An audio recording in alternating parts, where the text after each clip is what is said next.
With every live-action Star Wars TV show came more adaptations of once animated characters, sparking debates amongst fans as to whether these shows did them right, but more often than not, how they did them wrong. With even more character adaptations coming from the Ahsoka series, I wanted to take a look at these designs, try to figure out why the productions took the approaches they did, and suggest improvements that could be made if needed. But why me? Who am I anyway?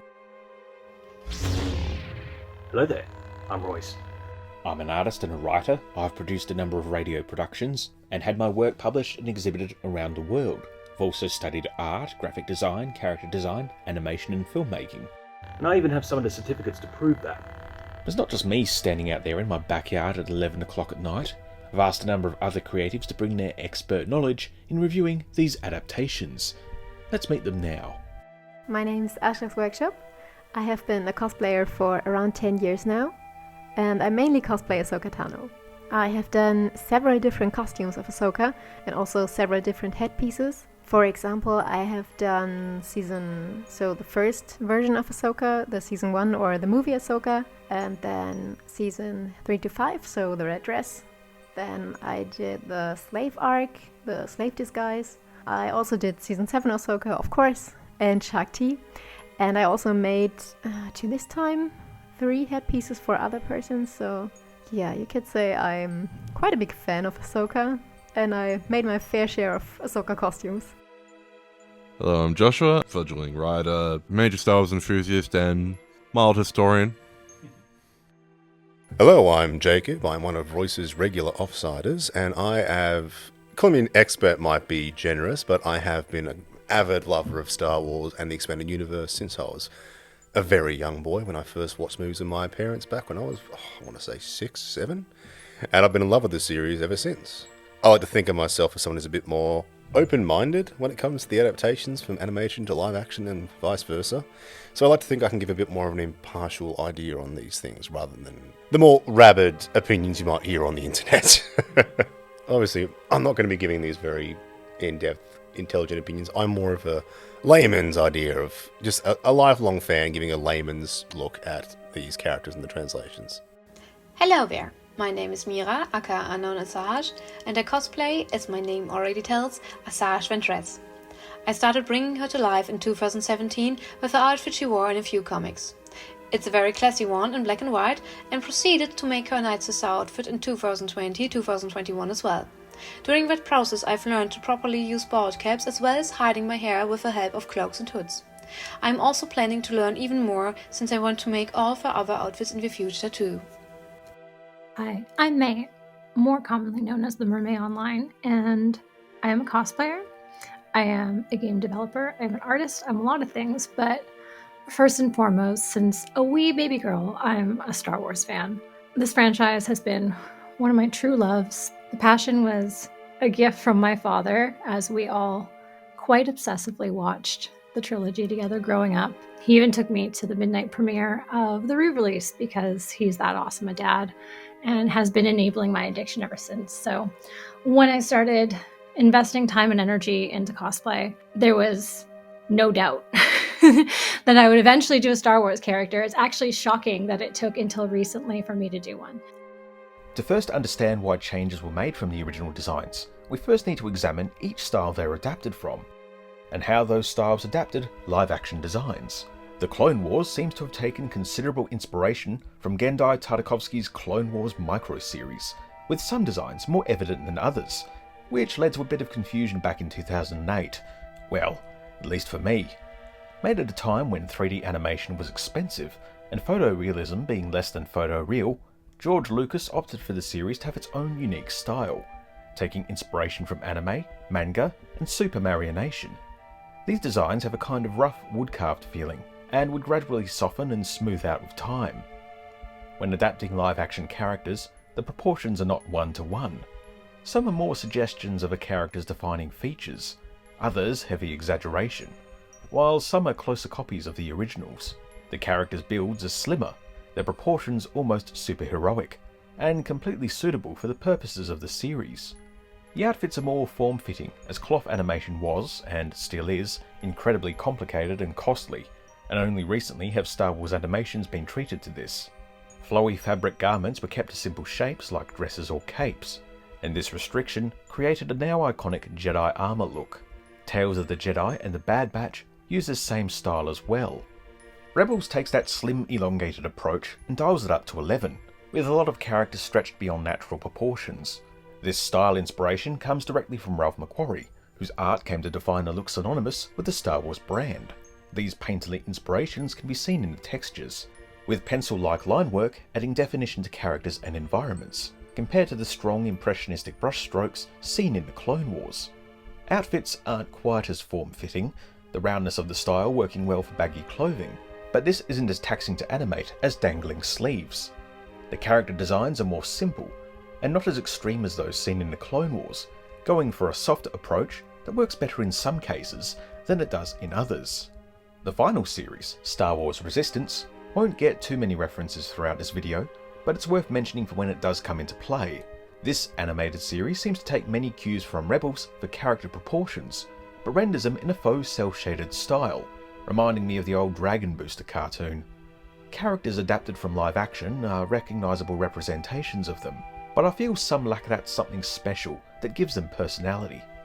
The styles are distinct and give each program their own unique feel. There's a number of reasons why changes were made in adapting these designs to live action, and no, one of them is not just to annoy you. To adapt something means to make something suitable for a new purpose. Something that works well in animation might not work well when a real person has to perform wearing it. Some changes might be a result of the medium chosen. There might not have been time to allow development to go as in-depth as needed, or even have had the luxury or permission to adapt it. And sometimes it can be as simple as a difference in artistic vision, leading to a design that differs from what you expected. As I outlined in the style guides for the Clone Wars and Rebels, live-action characters were adapted to the new medium, with some more faithful and others more exaggerated. An evil and pompous character like Dooku is rendered looking less like Christopher Lee, instead standing tall, his face shaped severe, with his beard pointed like a blade. It communicates with a glance that this guy's no good, and while the design was changed for Tales of the Jedi, I wonder if it was done so there as Dooku was shown as a more sympathetic character. His fall from grace into evil was the story, and his appearance evolved into one sharper and more angular as he went on. If you imagine the animated version always came first, you can start to see how drastic some of these changes between mediums can be. It's something to keep in mind that an animated appearance might have been intentionally designed to evoke a certain feeling in the viewer, and might not necessarily be true to life. If you're familiar with that animated design, it can still be quite jarring when the live-action version is so different. But anyway, let's get started. This is the way. This is the way. This is the way. Din Djarin might not have originated in the animation, but he owes his design to the Clone Wars Mandalorians. With the exception of some exceptional comics and novels, Mandalorian armour designs are heavily inspired by Boba Fett. This design was tweaked for the animated show's Death Watch villains. The basic armour components remained about the same, while their helmets were narrowed and stretched up, seeming to provide inspiration for Djarin's own helmet. Within TCW, the tall helmet seems to be the result of stylisation, and not just a different design next to the square-shaped Fett helmet, as Jango's helmet would appear briefly in the show, looking much slimmer and taller than it does in live action. This could just be a result of time and budget constraints, that it was easier to retexture an existing asset than to start afresh, although they did have to model the destroyed helmet, or maybe it's just a result of the style. But whatever the reason, it added greater variety to Mando costume designs, which would be explored through live action. I am Bo-Katan of Clan Kryze. I am the last of my line.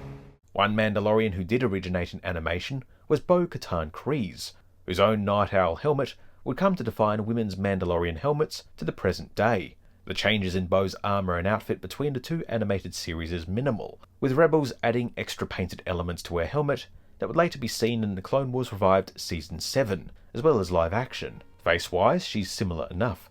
Many fans seem to think her look in Rebels is a major downgrade, if only in terms of what people find personally attractive, which isn't worth going into here. While her model was apparently built off Hera Syndulla's, a common practice to save time and budget modelling all new assets, Bo-Katan's features in her two animated appearances line up, from her lips and eyebrow shape to the length of her nose and eye colour. Her design in Rebels is definitely softer, which is in line with that program's design language. And you see visible aging thanks to a deep forehead wrinkle next to her scar, which is a bit more evident here than before. Of course, the hair is different, but the biggest change is her headband. The flat metal tiara in the Clone Wars becomes a bulkier bit of headgear. For her appearance in The Mandalorian, Bo-Katan's armour was given an overhaul, while still remaining faithful to her animated roots. Made sleeker and more form-fitting than before, the flight suit the armour was attached to was given all the extra little stitch details seen on Jaren's own flight suit, and more, bringing a lot of texture and variance in patterns that stop it from looking like a store-bought bit of workwear. The cuirass, or chest armour, is a new piece of kit that seems to be a single shell fitted over the bust, and the collarbone armour is made of two pieces either side of the neck, similar to that seen in Rebels. It moves in such a pleasing way with the chest armour when Bo removes her helmet.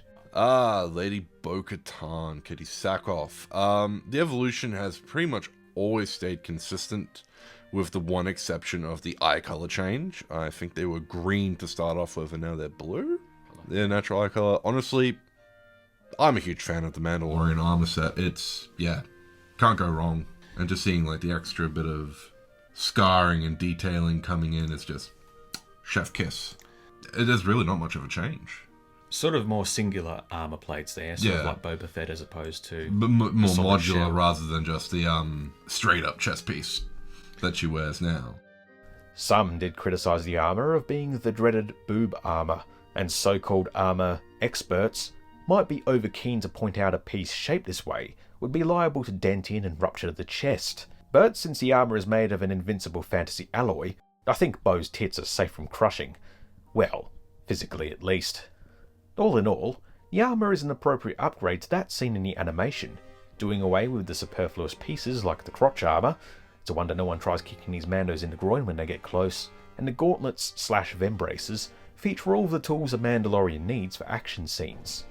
Under the helmet, it's very lucky that Bo was designed to look somewhat like her voice actress, Katee Sackhoff, or that Katee Sackhoff looks similar enough that with a few tweaks like shaping the eyebrows, she would look the part. Her hair is obviously a lot darker, but that could just be the program's dreaded colour correction, rearing its ugly desaturated head for the first time in this video. She appears much younger than she did in Rebels, making her age back in the Clone Wars seem a bit more vague and closer to Ahsoka's, which, when you think about it, kind of makes sense. But the hair is very similar in The Mandalorian Season 2 to how it was in Rebels, obviously short enough to fit inside the helmet, while her longer hair in Season 3 ties back to her original design, just without the geometric shapes cut into it, while hand-waving away how it could fit inside and appear so immaculate with every helmet removal. The tiara-style headband is back, complete with gold glowing lights on either side. Personally, I really liked Bo-Katan's live-action adaptation. In the Clone Wars, her armor seems to be kinda ineffective, so many parts of her weren't properly covered, so I think I like her real-life armor a lot better. It feels sturdier and the placement looks reasonable to me. Regarding her hair, the longer bob pays the original character justice, and since Bo-Katan has very straight hair, the shorter kinda wavy bob didn't seem right to me. So I personally prefer the longer haircut. What do you think about the hair? Bit of a warrior cut. In Season 2, they designed it so it fits within the helmet, and then with Season 3, they're just like, yeah, it's pristine every time she takes it off. Yes, that old chestnut. My hair is never pristine when I take my helmet off. And I don't have all the luxury foam padding that she does. I just have 3 pieces of foam in the cheeks. That's it. Mando gets the helmet hair when he takes his helmet off, but... Yeah, that's because he also doesn't wear the bloody the helmet sock. I wonder if that's what the headband's for, like sort of keeps their hair in place. Well, it would at least. Yeah, it's what it's partly there for. You're meant to wear like a full-on, not quite a balaclava, but like a head covering. Early designs seen in the Mandalorian concept art book toyed with a look lacking the headband and with less vibrantly red hair, and chest plates similar to Boba's. The final design, over the 2 seasons of The Mandalorian, pays homage to both her animated appearances, and updates her armour to be practical to wear and provide ample protection, with every dent and nick adding to her ongoing story. This adaptation is really great, taking a solid animated design and making it even better. Of course, there were a few other products like this statue that existed before Bo's official appearance in live action. This statue adapts her animated appearance pretty faithfully, but doesn't have to really work with the considerations of having to be worn by a real person. Now, visual-wise, I do think the costume work is quite phenomenal from the translation. It does... You look at her and you think, yes, that's Bo-Katan. Obviously, the hair is a different shade of orange than it is in the series, animated series, but even then, it's still clearly meant to be orange hair. Costume work, the detailing on the helmet's quite a lovely touch. And the way she plays it, getting the actual voice actress to play her in the live action was a very savvy move, I think. Especially seeing as she does look like what you'd imagine a slightly older from the series Bo-Katan to look. And of course, I can't claim to be any kind of costuming expert, but I will say that lore-wise, I was quite satisfied with her rendition of the character. I think they did a good job. Again, not a but the costuming looked fantastic, and the whole series always had great costuming. I love the battle damage and the wear and tear on the armor. It all looks very distinctly Mandalorian. And you can compare her to the other Mandalorian characters in the series, and you can say, yep, she's Mandalorian. That looks good. Her and Din, very different characters, as they're meant to be, but I liked their chemistry. I liked the way they worked off each other, the kind of antagonistic nature of her character. Because if you've watched the series, you know can be quite antagonistic, to put it lightly. But no, I thought it was quite a good translation. Ahsoka. My name is Ahsoka Tano. Ahsoka Tano is a Togruta, an alien species created during the production of Attack of the Clones. With vibrant red skin and white facial markings, the Togruta have 3 striped head tails, similar to a Twi'lek's Leku, and most distinctively, 2 curved horns called montrals extending off the top of their head. These horns were apparently hollow and aid in echolocation and spatial awareness, appropriate for the Togruta's past as predators on their homeworld of Sheely. The design must have struck a chord with Lucas, as the films featured Jedi Master Shaak Ti and youngling Ashla, the latter's name used as a placeholder during Ahsoka's development, or was perhaps intended to be the same character. Ahsoka's design evolved considerably, starting off similar to Shaak Ti before her red skin tone was changed to orange. Perhaps this was to suggest a range of ethnic differences in the species, or was a sign of Ahsoka's youth, like maybe it grew to ripen like tomatoes or capsicums. Another change included the facial markings, now taking the form of eyebrows, allowing her to emote effectively, and changing the somewhat scary black eyes to a more human and friendly blue. A similar change was made to Shaak Ti when she first appeared in the Clone Wars years later. Her eyes a very alien but friendly shade of purple. Ahsoka's earliest costume was contentious from the start. I should know, I was there in the forums back in 2008, and I found either side of the argument, for or against it, tend to get a little intense about it. I remember reading somewhere it was meant to evoke teenage girls' fashion of the era, and I guess I can kind of see that. The outfit was upgraded in Season 3 to something a lot more covered, but now with even more exposed back. Her skin tone seemed lighter, more yellow in tone, and she was now taller with a bigger headpiece. A future vision of Ahsoka saw her wearing a more revealing version of her outfit. Her headpiece is more comparable in size to Shaak Ti's, even featuring the segmentation that was absent from her usual design, likely as a result of early The Clone Wars' simple styling. Ahsoka would appear in the series Rebels, with a much more mature look. The shaping of her facial markings seemed to be more a result of her aging than stylization, and the muted tones of her outfit in place of the earthy reds from before really make her orange pop. Before we leap into live action, there were a number of other outfits Ahsoka wore that might have informed her later appearances. One Season 4 arc, Slaves of the Republic, an adaptation of a popular comic series, switched the comic's inappropriate black number into something turquoise and flowy. It sort of reminds me of Aladdin's Princess Jasmine. The blue tones really bring out her orange, and that could have inspired later looks. The Clone Wars revived Season 7 would give Ahsoka 2 new outfits. A blue jumpsuit for when she left the Jedi Order, and a blue Mandalorian-designed battle dress for the finale.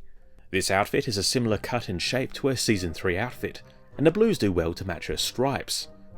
Finally, in the Rebels epilogue, Ahsoka is seen in a Gandalf-like robe and staff, and while it's mostly obscured, her outfit underneath appears to be tinged blue, and bears many similarities to her eventual live-action look. Ahsoka. I remember watching the original Clone Wars movie when it came out in cinemas way back in the day. And back then I had mixed ideas on Ahsoka because I was a young teenage boy. I thought, this is dumb. What's this girl doing in my Star Wars movie? Thankfully, I've grown since then. I've come to really appreciate her character. And the live-action version, I think, is fantastic. I think she did a wonderful job. The outfit of Mandalorian Ahsoka kinda grew on me. I mean, at first, when the Mandalorian Season 2 aired and the 5th episode came out, I was quite disappointed and really devastated. I didn't like the episode first at all because of Ahsoka and because of how she looked. I really had hoped they would make her different. I was just disappointed. Worn by Rosario Dawson, Ahsoka's costume is the most traditionally Jedi it's ever been, while still being unique. The diamond cutouts now woven into the sleeves, and the shin and forearm guards carry over from the Clone Wars, and the padding on the hips, the leather headband, and the circular belt loop do so from Rebels. The pattern on the layers of fabric brings out some wonderful texture and visual interest to the outfit, as does the rough spun fabric of her cloak. The outfit is very Japanese inspired, with the big baggy pants and split-toe tabby shoes. The split-toe look is often evoked in character designs to give that ninja feel, and it brings some variety to these Jedi designs. Oh yes, going from the terrible crop top when she was only 10 years old to actually wearing clothes. Oh, she was 14. 14 still. Not any better. Yep. It definitely shows a bit more of an evolution, like how she's progressed and tried to adapt into the post-Empire and even during the Imperial era, going a bit more traditional, very unarmored Ronin type of deal. It's very samurai style. First, I wasn't sure about that, because I don't think you need our world influence in Star Wars so much. So I don't need a samurai in Star Wars, or at least not a samurai that's dressed like a our world samurai. But yeah, that's a design choice, and I think they went that way because of her curved lightsabers. I mean, that would make sense. So now I'm quite okay with the outfit, because the fabric details are very interesting to me. I mean, when you look at the outfit from very close, you can see that there are many different layers. You can see in the fabric around her waistline that there are many different pieces of fabric and different swatches, different squares of fabric sewn together, and that makes it very interesting for me. Makeup is appropriately translated, now with new flourishes, with the biggest alteration changing the winged cheek markings into slivers. The blue eyes work well, but the biggest issue for me was the headpiece. Initially I found the downsize quite startling, the tips looking a little sickly, reminding me of a deer's antlers growing in. I'd wondered if they made them so short to try and evoke her most recognisable look. As front on, they're almost spot on. The stripes are rendered well, harking back to Shark T's instead of going for solid stripes. My one complaint with the Rosario Dawson setup is that her montrals, the montrals are too short, or they don't look as good as they can be. But other than that, the whole attire is actually pretty good, even down to the sabers themselves. I'm not sure if they made Ahsoka's Leku that short because of the stunt work. I've worn a Togruta headpiece myself too, and in my opinion the length of a Leku isn't the problem, so I don't get why they made them even shorter than in Rebels. We have seen Audit Ahsoka in the Mortis episodes of the Clone Wars, and I would love to see her Leku just as long. Also, it feels very irritating to me that Ahsoka is the only female Togruta with short Leku as an adult, because we have seen other Togrutas in the Clone Wars, especially female ones, and they all got very beautiful and long Leku, and I don't see why Ahsoka shouldn't have them. Also, we know Shark T, and we know her from the films too, so we know for sure they can make long, beautiful Leku, so why didn't they do that? The headpiece, I don't like it at all. It's not my cup of tea. Really, it's not. They just look really bad to me. I think that in the new series, so in the new Ahsoka series, the headpiece does look a bit better, because the Leku are longer, it's not that crumply anymore. I don't know, the old headpiece just, for me, it looked like a painted raisin, because it had so many folds and just looked like it shrank or it dried out. Not good. A lot of other people criticise the texture and folds of the headpiece as looking fake, like foam, and I think that's sort of a symptom of people knowing how things are made, but not exactly how or why they're made the way they are. As to me, the lines reminded me of those seen on your own hands and skin. The folds and creases are a result of movement that increases with age. I think it's a wonderfully realistic detail. I mean, we've seen live action Togruta, we've seen Shark T, and we've seen many Togrutas in the Clone Wars that were older than Ahsoka, and all of them have longer Leku and montrals. So it just makes no sense to make them this short. I mean, they're even shorter than they were when she was younger, so I know the arguments why they made them this short. After the series came out, there was this big discussion, and that they made them this short to make it easier for Rosario Dawson to move and to perform for the stunt people. Yeah, I think it's a very weak argument. I think it was the 3rd episode in Mandalorian Season 2. We've seen 10, 20 Quarren in the background, also in the cantina, and they had these moving tentacles on their face, and all of them moved and did the craziest things. Of course, they were CGI, they were animated, and I just think they should have done this with Ahsoka's Leku too. It would have just looked so much better, and the stunt people or Rosario would have been totally free in their movement if they just had the montrals on their head, or even nothing at all. I don't know how you can do that because I'm no CGI person. I'm just a cosplayer who does these things in real life and with a tight budget because I'm a student, but yeah. I do wish the horns were a little bigger. Not quite Shaak Ti sized, but more of a middle ground between the two. Here's some looks at Ahsoka with her headpiece from the Clone Wars and Rebels. Of course, for practical reasons, you can't have your dangly bits flopping around the place, at risk of being sliced off or causing a stunt performer to stack a flip. It could have been cool for a stunt performer with experience with longer hair to gracefully brush the headtails aside as she swung. Going into her own series, Ahsoka's look remained about the same, with the stripes on her headpiece now a little more complex. The costume is good, the headpiece looks phenomenal. What I appreciate is the way they made her skin look. It doesn't look like it's been painted or anything. It looks like that's just naturally her skin colour, which that can be tricky to do. Even if you fix it in post with CGI and all that, it can be very tricky to make it look natural. For a good example of that, I'd argue, look at Rebecca Romijn from the original Mystique, and then look at Jennifer Lawrence's Mystique and see how different that looks because of how Rebecca Romijn committed to the bit. She let us be painted and it looked fantastic. Whereas Jennifer Lawrence had a bit more, she didn't want to go through all that, and I can understand that, but it did make it look less impactful, I find. And luckily with Ahsoka, she looks like what you'd think another Ahsoka would look like. So I'm very pleased with how they translated her to the live action. And it's Rosario Dawson, I think she's good. I think she was a very savvy choice for the live action grown-up Ahsoka. Released concept art shows the journey that designers undertook in bringing Ahsoka to live action.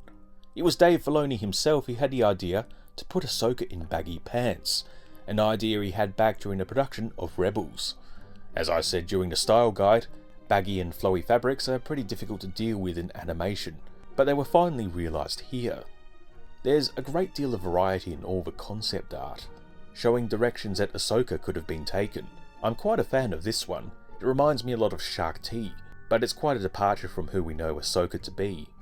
I also once read about the costume of Shaak Ti that was made for episode 2 back in the day, and the artist that made the headpiece only had 2 weeks to make it, and also just one meeting with the actress who played Shaak Ti in the movie to get all the measurements and to get it sit right. So that was a very, very tight schedule. And with that knowledge, maybe it's a bit more understandable if this was the case for Mandalorian as well. I mean, I don't know that. I don't know the company that did the headpiece or the person. Maybe they just didn't have the time or the money to make it perfect. But I mean, that just proves my point. I mean, just animate it and make it the best you can and not just, yeah, here it is, just take it, it's Ahsoka. I mean, and if they maybe do a second season, they will do them even longer than in the first season. And maybe after 5 or 6 seasons of Ahsoka, which I hope we will get, we will have a decent looking Ahsoka headpiece. Because it is possible. It is. I mean, I've seen so many talented Ahsoka cosplayers and headpiece makers. I mean, you can buy Ahsoka headpieces now. Also, people who make them from silicone, and they move. They are rather comfortable to wear. It is possible, but yeah. You have to put in the time, you have to put in the money, the effort, and also maybe the CGI knowledge. Ahsoka donned a number of other outfits, and a new face, allowing for more opportunities for direct comparison. The blue spacesuit, worn for a few scenes, without the vacuum-sealed Togruta balaclava, did in many ways resemble her outfits of old in terms of silhouette. The white outfit is in many ways a palette swap, an alternate skin of her original. feeling a little more cobbled together and a little more samurai with those ties around the armour. Ariana Greenblatt took on the role of the Clone Wars era Ahsoka, in scenes set early on and towards the end of the war. The first outfit doesn't really adapt either early The Clone Wars outfit, but instead a new design seen in Tales of the Jedi. Infusing elements of both, it even features the exposed midriff, although the sliver of skin we do get feels less like a fashion statement and more like she just needs a better fitting top. To my eye, the animated outfit looked to be made out of leather or something similar, feeling like it should be rigid and hard. But in live action it seems they went with a suede, with a lot of texture that catches light in a pleasing way, and prevents it from looking flat. And she's finally got a top that fits. Her triangular headwear was apparently made from the teeth of a Sheely predator called an Akul. Similar teeth were worn on the hairline of Shakti, and while they were a lot chunkier on Ahsoka, it seemed to be a result of that simple stylization. But here they're just pretty much metal jewelry, with a chunky beaded Padawan braid. The second outfit is a near direct translation of her Mandalorian battle dress, also made of suede, and the differences between the two are as minimal as those seen on the works of exceedingly skilled cosplayers. The biggest alteration is the headwear, now more angled. It seems to be a change made for the sake of it, as the original has no suggestion of such angles. It only really stands out in comparison to the source, and it's kind of a shame it doesn't match that worn by Bo-Katan.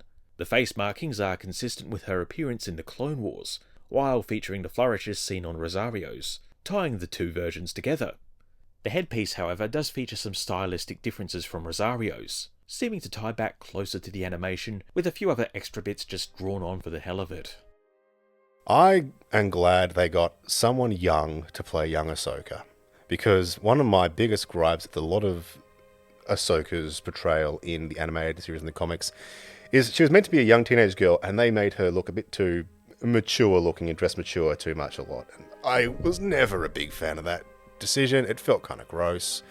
But they got a young girl to play her in the live action. I think it was a great choice. I think she did a good job too. The action scene was fun. She did the job well. She acted it well. And it's young Ahsoka. She's a Padawan. She's Anakin's student. Of course she's going to look young. So I was very pleased they went with that road. It felt more natural for me. And again, the costume design, fantastic, looked great, looked Ahsoka. I don't think there was anything lost in the translation, personally. So no, I'm very pleased with that. Regarding her outfits, they seem more age-appropriate to me, and I really like that a lot, because she was a child during the Clone Wars, and we tend to forget that, or at least I tend to forget that. And that's because of her design and character in the Clone Wars, so I really liked a more age-appropriate version. So seeing her like that feels very necessary to me to capture how young she actually was. But again, I just didn't really like her Leku.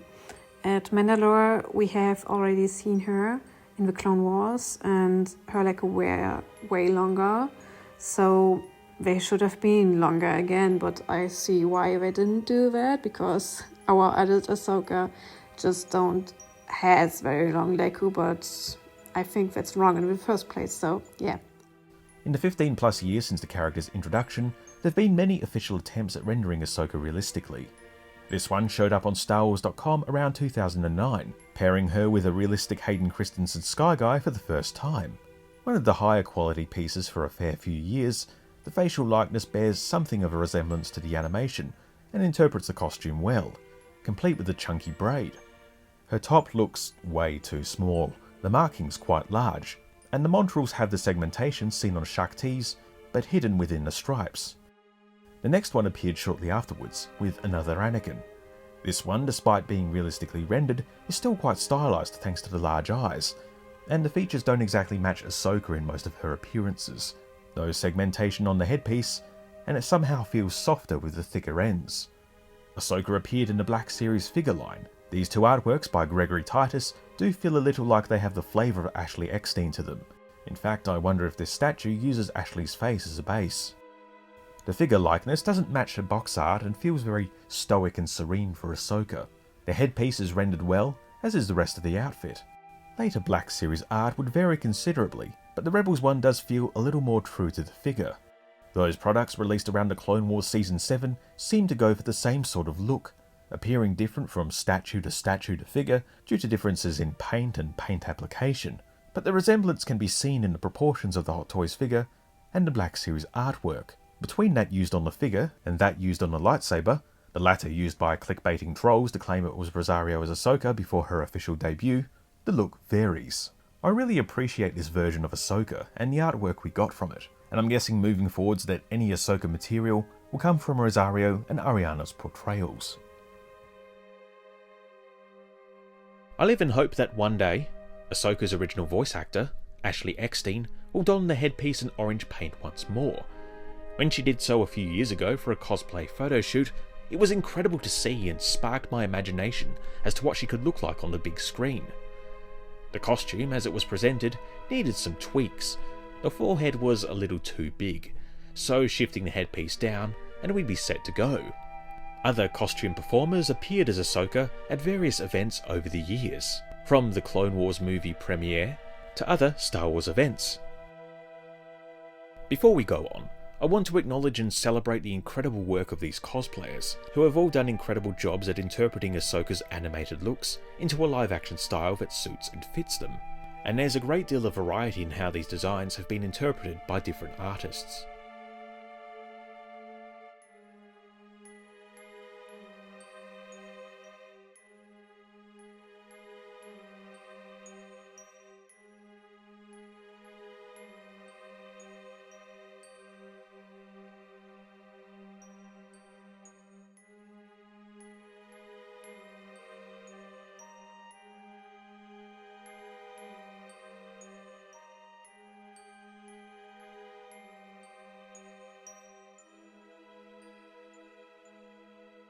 It doesn't matter where we come from, Admiral. Our will to be free is what's going to beat you. Twi'lek Rebel pilot Hera Syndulla is one of my favourite characters from across all of Star Wars.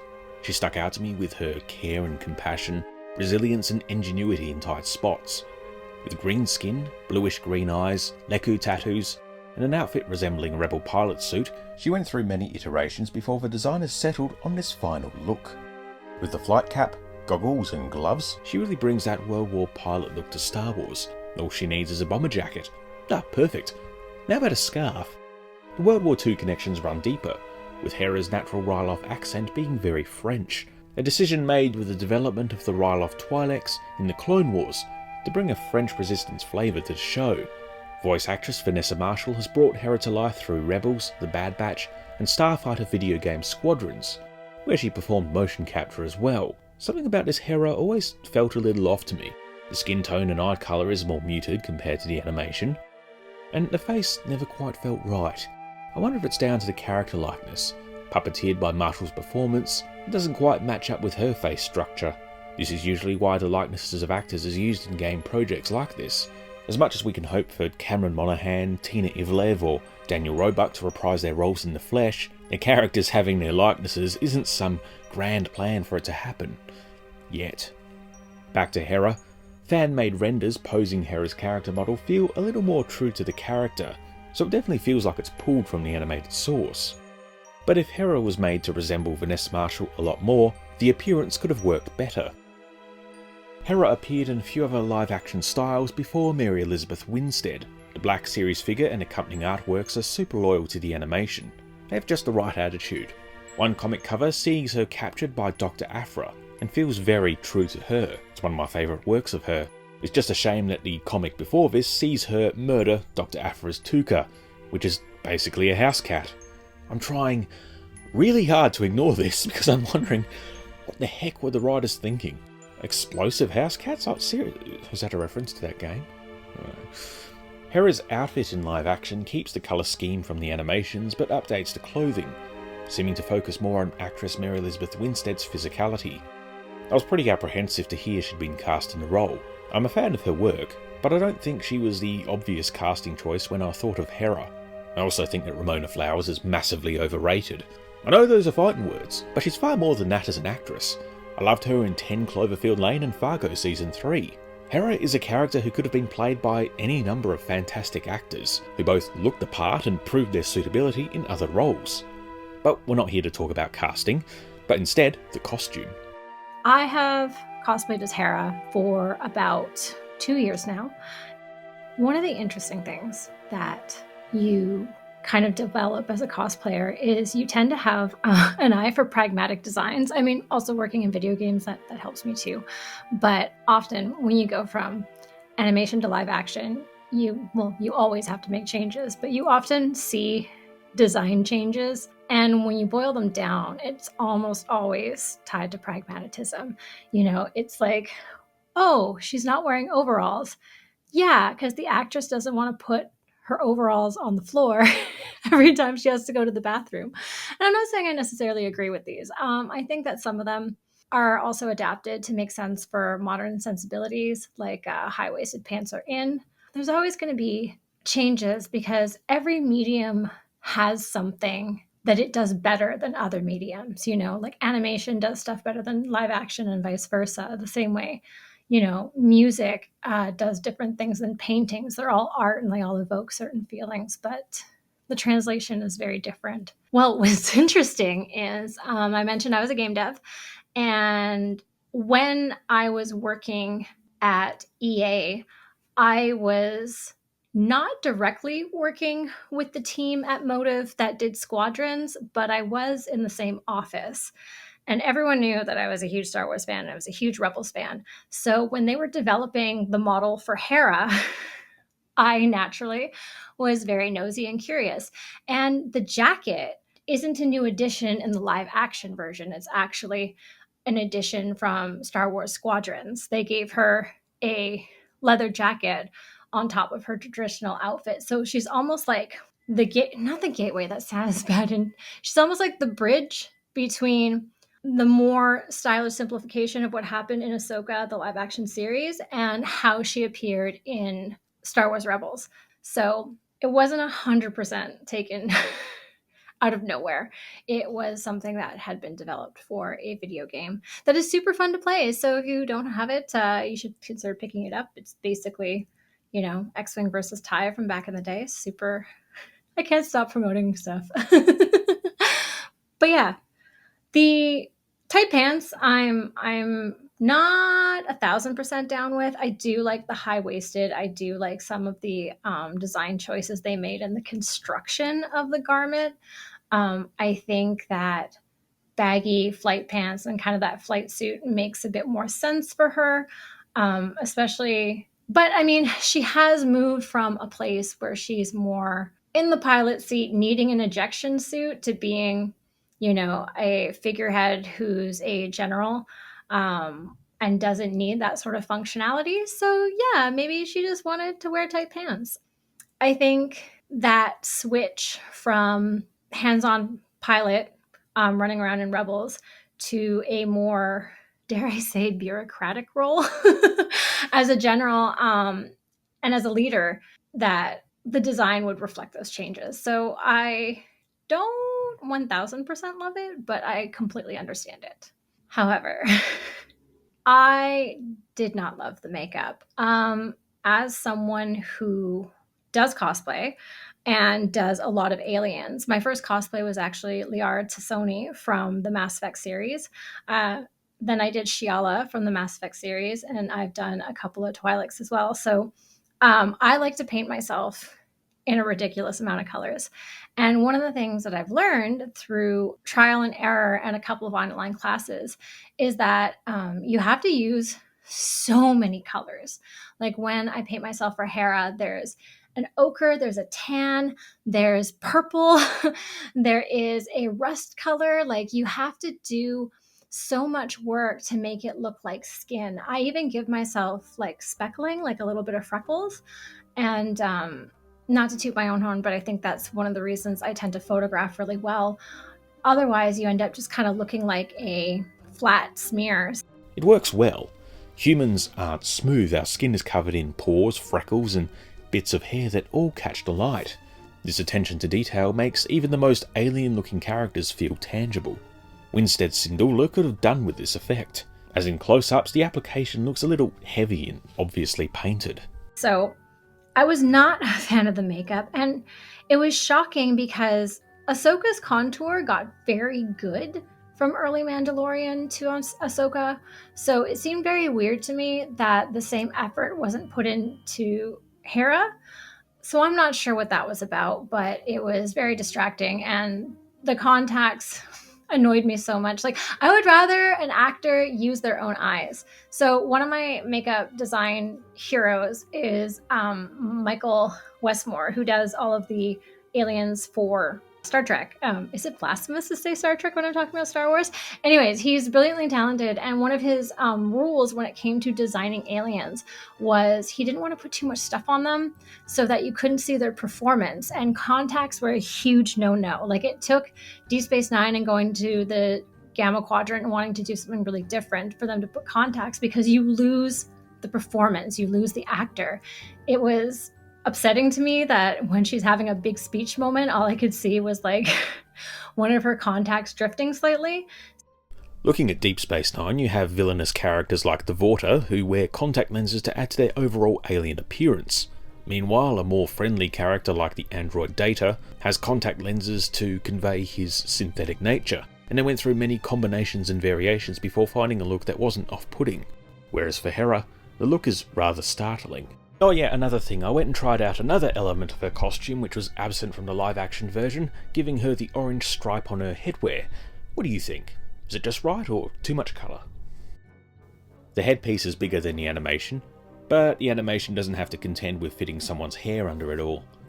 And big Twi'lek noggins date back to Oola in Return of the Jedi, but it is possible to fit it closer to the head. The vibrant green contact lenses match as Rebels, but over Winstead's naturally dark brown eyes, they especially stick out like a sore thumb, and in some trailer shots they unfortunately look like they're wandering, meaning first impressions gave her an unfortunate cross-eyed appearance. To demonstrate quickly, the structure of the eye is really interesting and pretty complicated. The iris, the coloured part of the eye, isn't painted onto the whites, the sclera.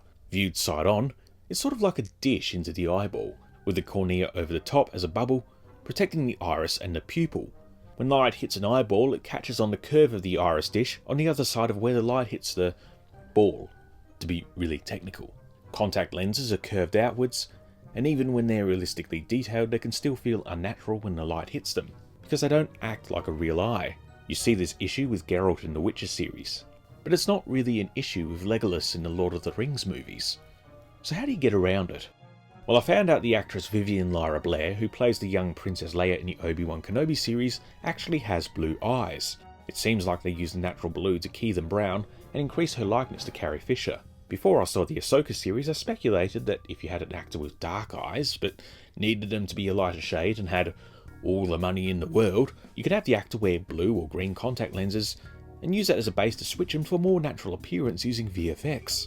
I wonder if they ended up using this method for close-up shots. Hera ended up okay, but first impressions unfortunately left a lot to nitpick, and I'm trying to do so in a productive way. I heard some fun suggestions for other actors who could work as Hera, and one day I'd like to see Vanessa Marshall don the green paint. There's also so many cosplayers of Hera who've done outstanding costumes and makeup, so let's celebrate them and their incredible work.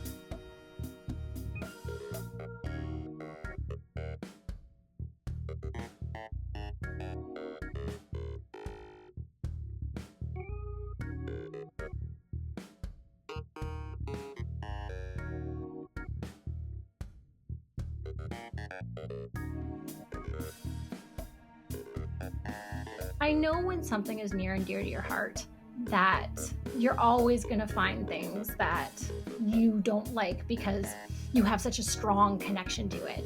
And I would never say, you know, it was garbage or it wasn't great. And I know that the people who worked on this probably worked really hard and made the choices that they thought were best. I just felt that it did not translate in a way that was successful. So that's me. Those are my opinions. Feel free to completely disagree with them because, you know, you're obviously watching / listening this because you love Star Wars and you love Rebels specifically. So let's let our love bring us together and participate in constructive critique. And may the Force be with you. Jacen, son of Hera and Kanan, briefly appears in the epilogue to Rebels, now with a more prominent role in Ahsoka.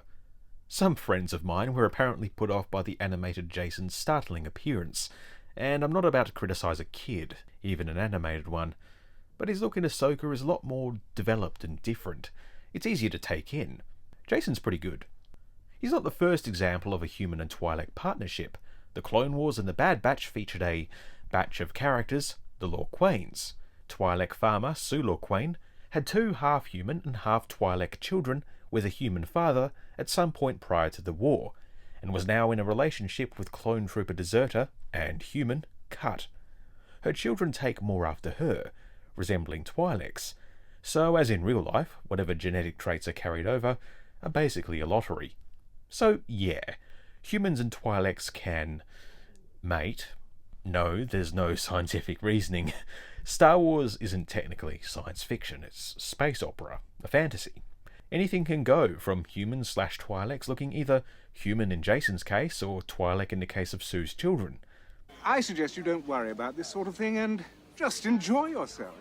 But yeah, the green of Jacen's hair remains. Do you think it's a result of Sabine's hair dye interference, or does he take it on from his mum's green skin tone? His eyes are darker and look more natural, and he's older. And it's probably likely his name came from Legends character Jacen Solo. A fun fact and confusing thing for old EU fans when they heard that Jacen was in the series. I'm Clan Wren, House Vizsla. I came here to settle a score. Sabine has always been one of those interesting characters where her design actually changed over time, because that was very much within her character. She was an artist. She always changed her stuff to reflect, the current situation. And I'm quite happy with it. It's a bit too colourful for me sometimes, but I am very excited. When I first saw Sabine, I thought she was a Mirilam, like Luminara and Dooley, and everyone's favourite shock reveal villain, Barriss Offee. But turns out she's just human, and for Sabine I think they went a bit too heavy with that yellowish green in the skin tone. As Josh said, her look changes dramatically season to season. I assumed her outfit in live action would build upon that established with Bo-Katan's. But as I looked closely at the concept art for the epilogue, I noticed her usual 2-plated chest armour had been expanded to 3, with the painted designs faithfully replicated across to live action. Much like Bo-Katan's outfit, Sabine's look is spot on here. When Natasha Liu Bordizzo was announced as Sabine, I'd only seen her in one thing, that being the Daniel Radcliffe meme movie, Guns Akimbo, and based purely upon that, I was pretty easy to convince that she was perfect! Perfect! I really liked what Natasha brought to Sabine, and she feels like a natural continuation of what Tia Sircar did across the 4 seasons of Rebels. So Natasha's research of going back and seeing that character development really paid off. It's brought a whole level of new appreciation to the character, and both actresses did an incredible job at exploring Sabine at these different points in her life. The actress they chose for Sabine, I think, did a good job. She encapsulates Sabine's character and everything. Again, you can complain all you want, but it's almost impossible to accurately translate from that kind of stylized cartoon to live action. They chose an actress who performed the character well, looked the part, played the part. And I think they did quite a savvy choice there. I think they translated her very well to the live action series. The actor got the right face shape and overall look, in my opinion. Her clothes and armor are looking great as well, so I'm very pleased with that. I think the biggest disappointment with Sabine is the decision to cut that gorgeous hair. I know you need to match the pre-established look from the Rebels epilogue, and I'm pretty sure there's people more in the know about hair care who'd criticise the greasiness or the exposed roots. The colours are so vibrant and really bring a lot of character. You can just imagine it tied back, flowing from the back of her helmet as she tears down the empty highways of Lothal, or spins her lightsaber about, or gets up to some sort of confrontation with Shin Hati. In a way, Sabine's exposed roots are a perfect example of the Star Wars design philosophy, that of a used universe, one with a history that looks like it's existed long before we came along, where every dent and scratched and exposed root has a story, and not just in terms of And this is the dent where Cad Bane shot Boba Fett. Who needs any more characterization than that when you got a jetpack and a flamethrower?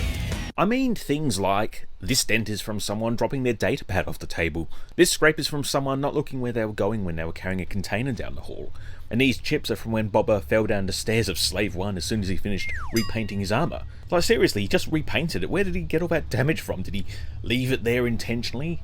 Build up an air of mystique? And I mean, let's not even get started on the book of Boba Fett when he starts that show with all these artful scratches and chips, and then by the end of the show, after he's gone through all this stuff, he looks exactly the same. But back to Sabine. All in all, she's an incredible translation, and while her portrayal might be down to a person's preference, I think she did an incredible job at bringing this character to life. But how about some other adaptations of Sabine? Sabine appeared in a live-action form in a few pieces of merchandise, like this statue from Diamond Select, that does a reasonable job at depicting her, if being somewhat let down by the paint job on the eyes.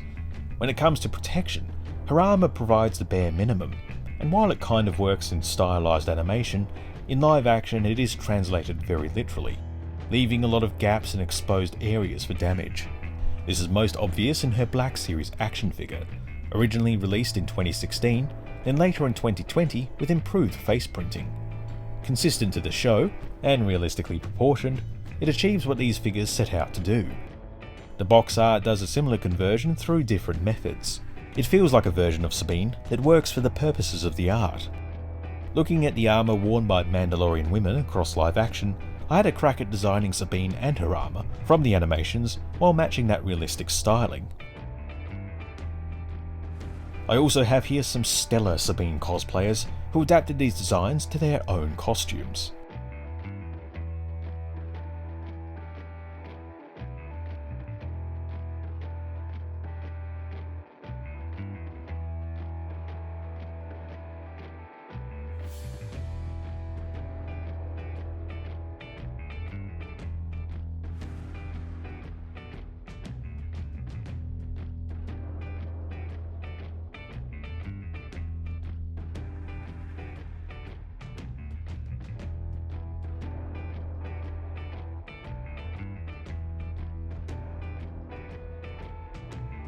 I like your attitude. Good luck. You're gonna need it. Beginning life as an unused piece of concept art for Chewbacca, it would be adapted into a new species called a Lasat for Tatooine Manhunt, a 1988 expansion to the Star Wars role-playing game. Lasats would appear in the new canon, now with digitigrade legs and purple fur, represented by Zeb Orrelios, or Zeb. Other Lasats would appear in the years following, with crime boss Dryden Voss, originally played by the late great Michael K. Williams, intended to be a Lasat portrayed through motion capture. 2019's Jedi Fallen Order would introduce Jaro Tapal, the Jedi Master of Cal Kestis, appearing in flashbacks across the game. There's something I find really unsettling about Tapal's appearance. His skin is weirdly untextured, his nose looks like it's sliced off, giving him a sort of book-accurate Tyrion Lannister look. But I think the biggest issue is his eyes.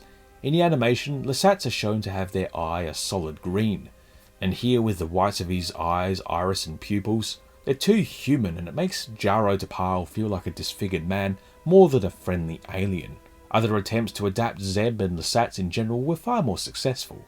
The Rebels design is translated pretty faithfully in the Black Series figure. While not looking his most cheerful, it's obvious who he's supposed to be. The box art does well to represent him too, and while he feels a bit more flat on the top of his head than the figure, he's still got that essence of Zeb. It was a real triumph in Season 3 of The Mandalorian, where Zeb appeared in the CGI flesh. His skin and hair catches the light naturally, he's got the right amount of purple without being overwhelming. But the thing that makes him really work is his eyes. The whites of his eyes are still there, but the iris is made much larger than on Jaro Tapal. It's sort of like a cat's or a dog's eye that appear mostly coloured at a glance, while still looking and feeling realistic. They even managed to get a vibrant green to match the animation, rather than settling on a more neutral colour. I thought they did quite a good job with Zeb. I know he hasn't got the big yellow eyes like he does in the cartoon, but I feel like that could be kind of hard to translate and make it look serious. Yeah, I thought it was fantastic. I thought they did a fantastic job. It looked like him, he played like him, it's just everything about him was like, I liked it, I loved it. And I love Zeb from the Rebels. I know a lot of people didn't like Rebels, I personally loved it. Yeah, it was a slow start, but the characters are all really likeable. And Zeb was one of the standout characters in the series, and he got translated very well to the big screen, which did make me very happy. I was quite surprised to see him in a pilot's uniform. That being said, it's not quite a perfect translation, but it is a damn good translation into live action. And he does also look a bit more like almost a shaved Wookiee. Amazing. You could recognize him. He had the right voice and he looked amazing. His face moved just so cool, and loved him. Loved the short scene. I hope we see him again. Just very great. Looking closer at Zeb, I found myself asking a question I never really had an answer to. That being, is Zeb furry or skinny? Is he covered in fur all over, resulting in his patterns? With a long mane he shaves into a beard and mutton chops? Or is his skin purple and striped with male pattern baldness and bits of body hair all over? I asked several people, fans and non-fans, as to whether they saw Zeb as being skinny or hairy, and results were pretty evenly split. What do you think Zeb was in Rebels? Papa, this was all your fault. It's pretty early in the morning for canned food, isn't it, Jim? Astromech droid C-110P, or Chopper, is a part of the Rebels crew and belongs to Hera Syndulla, one of the few characters across all of Star Wars that Dave Filoni lent his acting talents to. After Embo and before Trapper Wolf, Chopper is a moody little droid with a body count that surely outstrips even Darth Vader. Oh, Keith seems to have done himself a mischief. He quickly became one of my favourite droid characters, thanks to his attitude that makes R2-D2 look polite. What? What's that like? Based off some early Ralph McQuarrie R2-D2 designs, with a shorter body and extra appendages, Chopper uses these to emote and get up to all sorts of mischief, and found himself being adapted into live action in various forms, but often taking the same route. Before discussing that, we need to take a quick look at R2-D2, who is shown to use a number of multi-tools to access computer terminals across the series. These tools are quite complex and technical in their design, and would be simplified in animation to resemble a flathead screwdriver. The same tool appears on Chopper in Rebels, while also having a pincer function.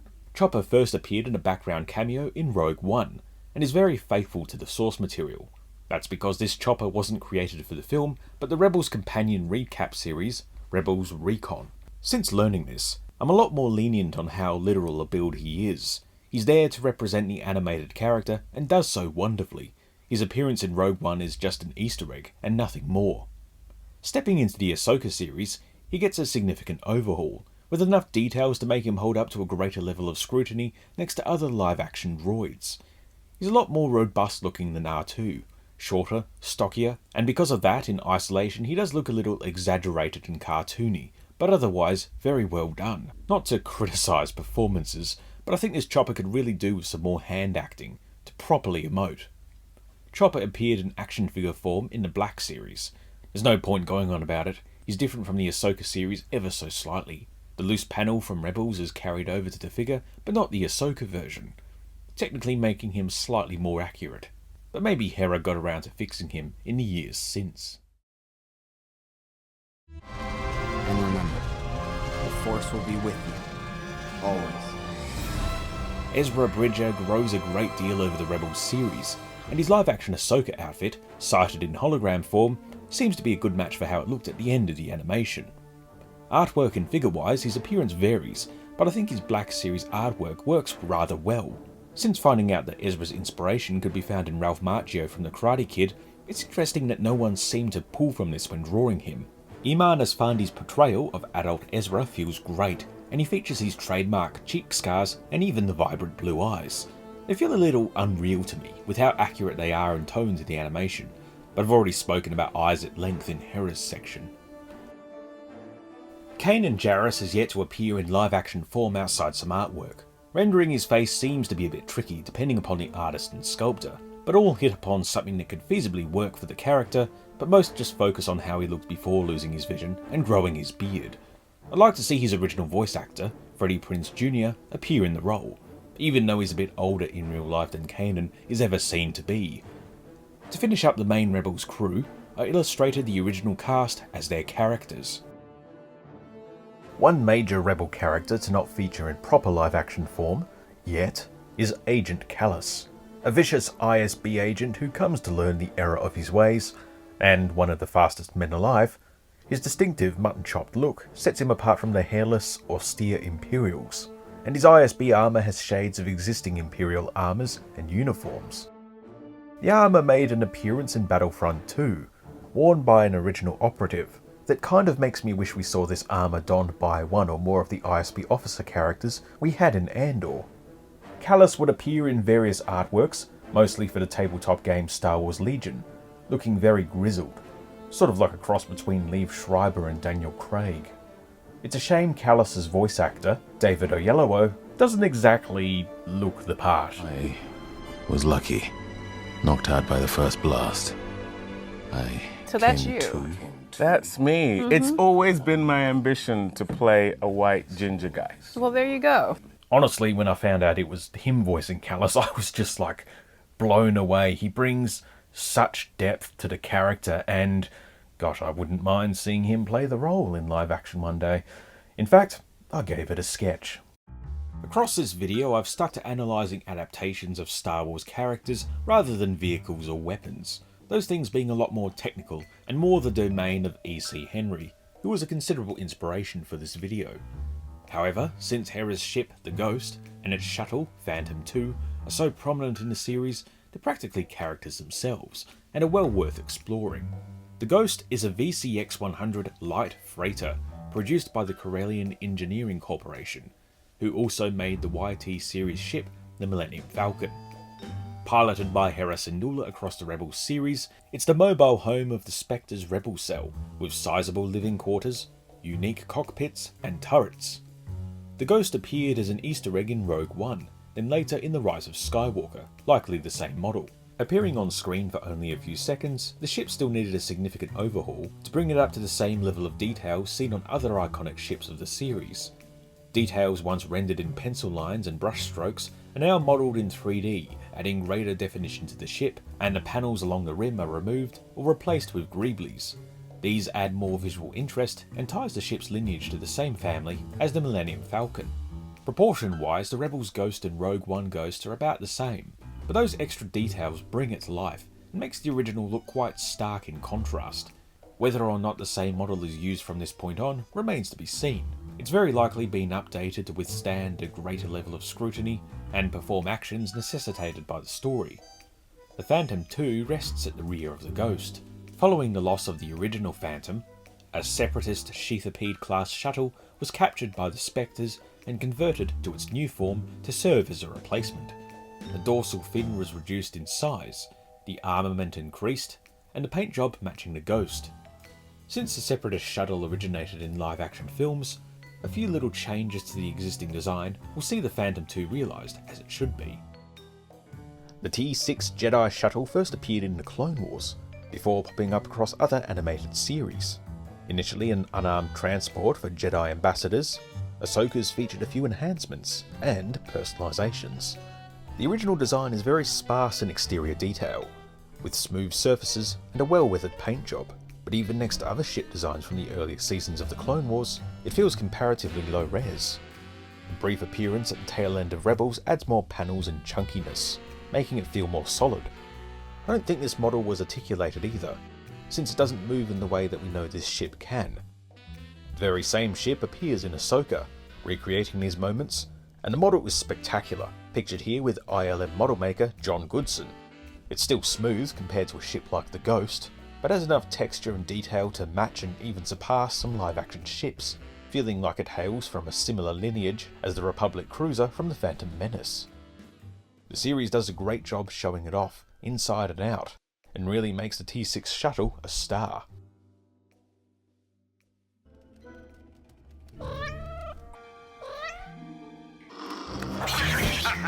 Loth-Cats and Tuca are feline creatures that appear across the animated series, with round heads, flat faces, big ears, fluffy tails, and chicken legs.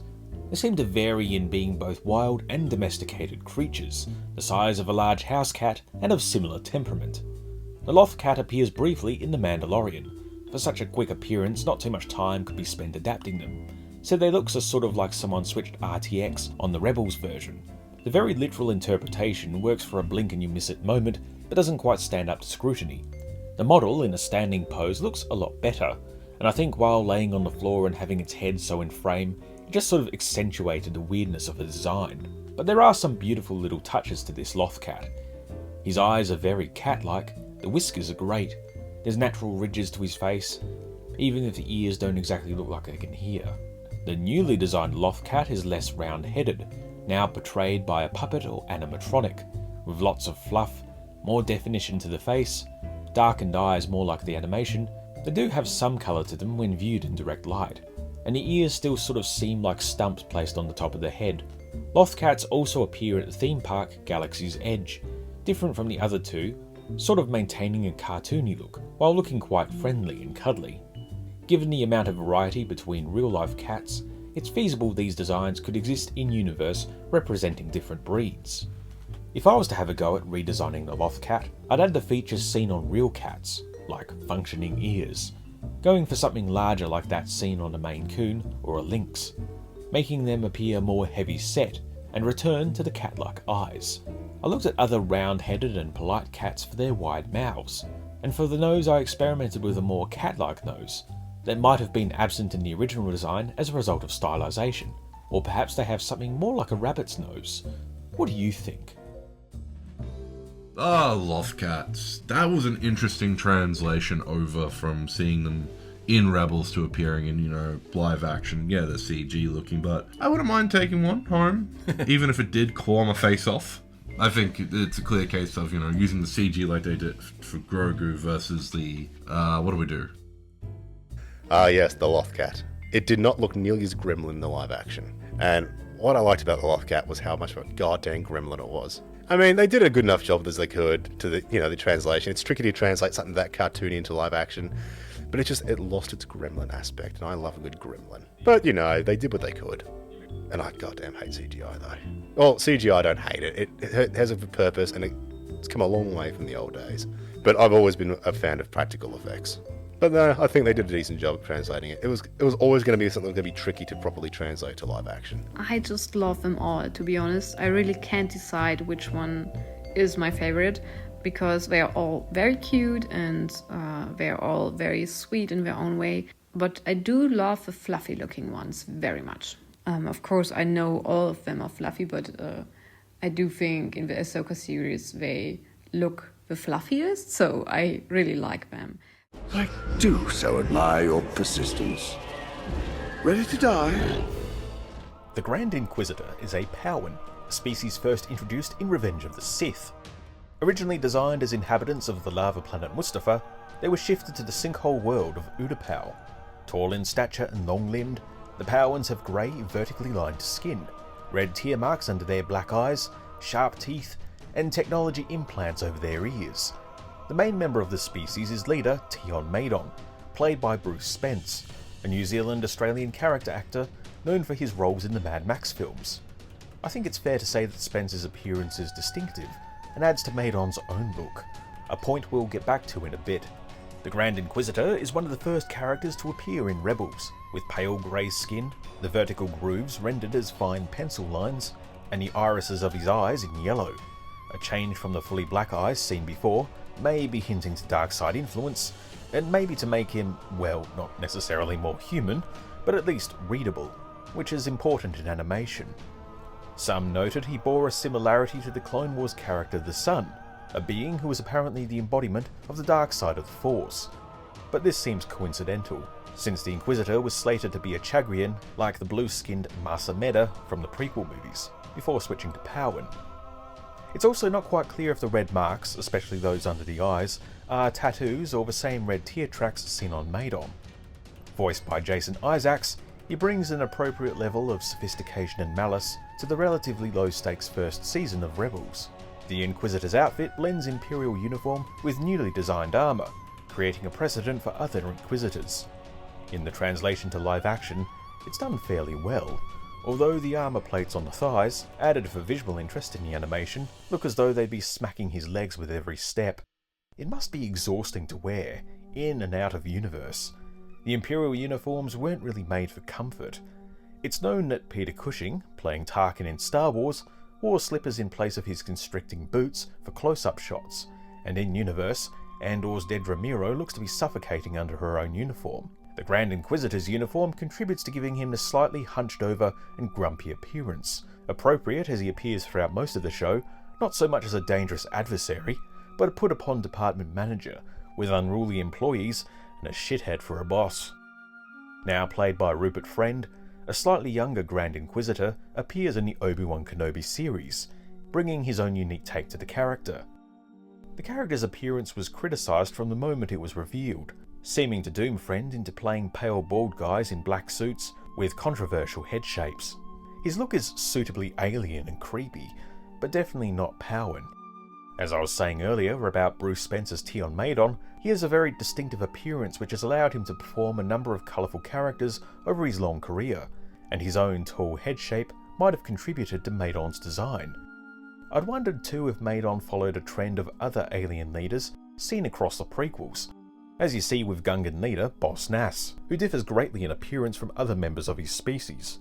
Comparing Maedon to the other Powans seen in Revenge of the Sith, there's not too much difference, although the background characters were portrayed with unmoving pullover masks opposed to prosthetics that Spence wore. And because Maedon is the main example of the species, he's come to define the look for other members of it. His tall head is accentuated by shading and contouring, making the front of his face stand out as brighter, while the high collar and vertical lines hide the sheer bulk of his upright football head and make it appear taller. The effect is diminished somewhat with the other Powans, and especially the Grand Inquisitor. In the animation, his head is shaped more like an upturned egg, and this is carried over well to live action, making it look as though he's been visiting the library to borrow 10 books a day. The width of Maedon's head was hidden by his collar, and the makeup design on the Inquisitor seems to be doing all it can to keep it narrow enough while fitting Rupert Friend's head inside. The height has been decreased, probably for the same reason Ahsoka's own headpiece was shrunk.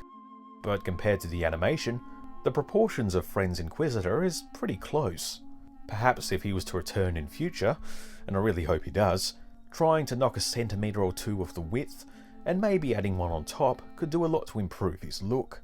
Shading could also do a lot to make the front of his face really stand out, but it's also down to lighting and framing, as there's some shots where he looks truly stellar, while in others, like the reveal shot, he looks more like Squidward. Looking at the outfit as a whole, there's a lack of vertical lines in both his face and his uniform. These could have helped make him appear thinner and taller. While the lines seen on Maedon appear to be lacking on the character model in Rebels, they are present, if faintly visible in close-ups. Maybe the corduroy alien skin was overlooked for Friend's Inquisitor, or they were left out as they impeded his performance, which was quite a bit more extensive than Maedon's ended up being. Honestly, I was very disappointed with the Grand Inquisitor's design come for the Obi-Wan series. Having seen him originally in the, Rebels TV series, the head was definitely a bit too fat for my liking, when we've already seen Utapauans in the series having a lot more thinner head. So the suit itself was very good, but I think the makeup really let us down. If you look closely, he does have quite a fat head, and it's quite disguised by contouring and the collar, but it's just the way that they film it, behind the scenes. Yeah, it's skinnier rather than and fat it's more cheeks. and he's got his ears right back there, right at the back of his head, as opposed to Grand Inquisitor, who's got them right up in the middle of his head. I think they were worried about too much with the practicality of the actual appearance than actually making him look like an Utapauan. He was another great villain. I will admit I was not happy with his translation to live action. My big issue is, we've seen in the movies that they have no issue making your head far taller than it needs to be. There's a whole race in that series that has it. But he just looks like they shaved his head and painted it on. The costuming, for the most part, does look fantastic. He's well acted, I'll say that. He played the part well. This might be a bit of a nitpick, but I think they could have at least gave him the more egg-shaped head, the weird extended dome. And they didn't, but we know they can. They've done it before. So that just felt like a bit of an oversight. His head is way too round, especially for his kind. Again, we have seen a great implementation of a Pawan in the films with the typical head shape, so I don't really see why they didn't do that again. But in general, I do like his character as a villain. It's just his head doesn't look right to me. To dip a little into fan lore, I had an idea that could be implemented for future appearances to create more visual similarity between the Inquisitor and Tion Maedon. Since Friend's appearance in the show, we've had another Powin enter the canon in the form of Daho Sajan in the video game Jedi Survivor. This Powin closely resembles those seen in Revenge of the Sith, only his vertical lines are less deeply etched into his face. As I mentioned, Friend's Grand Inquisitor lacks these markings, they're only on the top of his head, and throughout the show his makeup looks very obvious and costume-like next to the more fleshy and real-looking Maedon. After hearing someone unfamiliar with the character refer to him as the Clown within the Obi-Wan series, I started to think, what if, in-universe, the Grand Inquisitor is actually wearing makeup, or war paint? That under that white visage is an appearance closer to the canon Powin look we know, with faint vertical lines filled in by grease paint. So, coming to his skin color and lines on his face. In my opinion, these differ from other members of a species due to the natural variety every species has, and the red markings seem to be tattooed on, in my opinion, just like the Dathomirian Zebreks got their tattoos, because I just can't imagine the Grand Inquisitor getting his makeup done every morning, and these shapes are very perfect, very symmetrical, so I do believe these are tattoos. Well, yeah, that'd be cool, if that's how it was. But that just ends in, why would he be wearing makeup in the series? The Powins were designed to be mysterious, perhaps just to create intrigue or to fill in their backstories at a later date, and the Grand Inquisitor's appearances hasn't done too much to add to their lore. If he was wearing makeup, we can only guess as to why he was. Perhaps for some ritualistic reason, or some misguided attempt to look more frightening. So perhaps the Grand Inquisitor paints over his naturally grey skin and ghostly white makeup, complete with sharp Sith-like markings on the forehead and black gothic lipstick, with the grey lines seen on Tion and others only being light markings on his skin, the intensity of these traits exemplified by Maedon varying person to person. I think it would have been a little bit better. Would have been a bit better to see than what we got. That said, though, they say not everything translates well. To that I say, bollocks. I think Dave Filoni said that if you imagine he came first and then Rebels came after. Yeah, I can agree to that, but it is a massive downgrade in my opinion. As Past Me said in conversation with Josh, the structure of a Powin's skull is quite different from a human's. The ears tend to be in the middle of a human's head, between the eyes and the bottom of their nose, while the ear implants on the Powins are further up, more in line with their eyebrows. And for the Grand Inquisitor, they are smack bang in the centre of his head. Now, this could be explained in-universe by the species of the Powins having a greater range of diversity in their physical appearance, or perhaps going back to my earlier idea with Boss Nass, with species leaders having a slightly different look from the rest of their kind. Maybe the Powins we've seen so far have been high Powins, and the Grand Inquisitor is a standard or low Powin, sort of like elves. Either way, the approach they took with Tion Maedon was definitely doable for the Grand Inquisitor. Why they didn't take it, we can't exactly say for sure. Perhaps much like Ahsoka, it was to avoid knocking his head off as he spun his lightsaber around. Although, if they did plan for anything more extravagant than what we got, we haven't had a chance to see it yet. I also noticed that the lines stopped on the back of their head with a sharp horizontal line running across the back of the cranium. Straight lines don't tend to exist in nature, and while the Powins are a fictional space alien, they are designed in-universe to be theoretically organic, natural beings. I had mentioned in the fan lore section that perhaps the Grand Inquisitor's white visage is a result of him wearing war paint for ritualistic reasons. But looking at these markings and noticed these sharp lines, they themselves started to remind me of ritualistic scarring. So what if these lines on the Powins' faces that defines their species' looks so much aren't actually natural but body modifications? I mean, they're already wearing technology implants, so there's some degree of body modification going on there already. My big issue, I wish they'd extended the dome of his head like he was in the cartoon series, because I know you could argue that was also a stylistic choice, but again, yeah, the race you see does have taller heads than humans. I wouldn't call it a failure like some people have been calling it, but I do think they could have done more with it, because he is quite an iconic villain. I do think the live-action Inquisitor is far too harshly judged, but a number of factors like the bulky armour, soft edges and a lack of contouring make him a harder sell than most. Friend's performance, from his sneering voice and perturbed facial expressions, have made him my favourite rendition of the character, and I'd love to see him return in more things. The Inquisitors are inherently pathetic edgelords who couldn't hack it as Jedi and became servants for an empire that barely tolerates them, so they have a modicum of power. Some Inquisitors, like Trilla or Reva, were brainwashed or forced into their roles, but by and large they're sycophants dealing with busy work, and Rupert Friend brings a lot of character in what little screen time he had, making him a lot more interesting to me. And I also love the villainy Jason Isaacs brought to the part, and it's kind of a shame we didn't get to see him don the makeup. I gave it a bit of a sketch to see what he might look like, while sticking to the design that was established in the Obi-Wan Kenobi series. The Grand Inquisitor has appeared in other illustrated forms over the years, to varying degrees of faithfulness to the animation. Of course, these designs weren't constrained by having to fit a real human's head inside. Some of these did end up similar in proportion to the eventual Rupert Friend design, showing not everyone interpreted his head as being a metre tall. He nearly appeared in the video game Jedi Fallen Order, in a role that ultimately went to Vader. This design the closest to the original, looking like he's just stepped out of the animation, with little to no change. Whether or not Isaacs would return to voice him is unknown, although if he had appeared in a game, it could have had quite an impact on how the character ultimately appeared in the Kenobi series.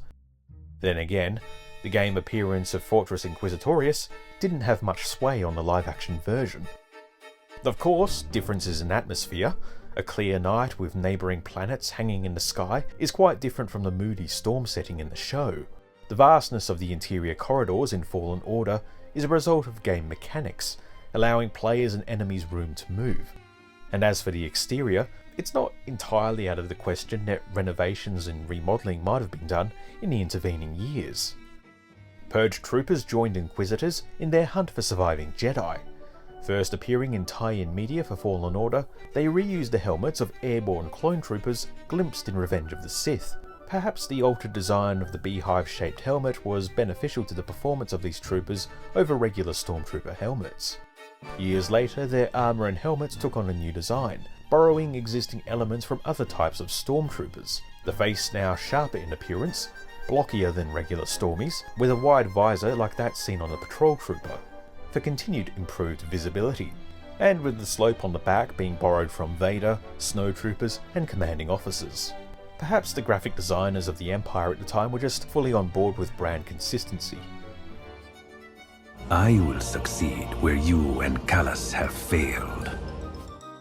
The fifth brother can best be described as gargantuan, an absolute unit.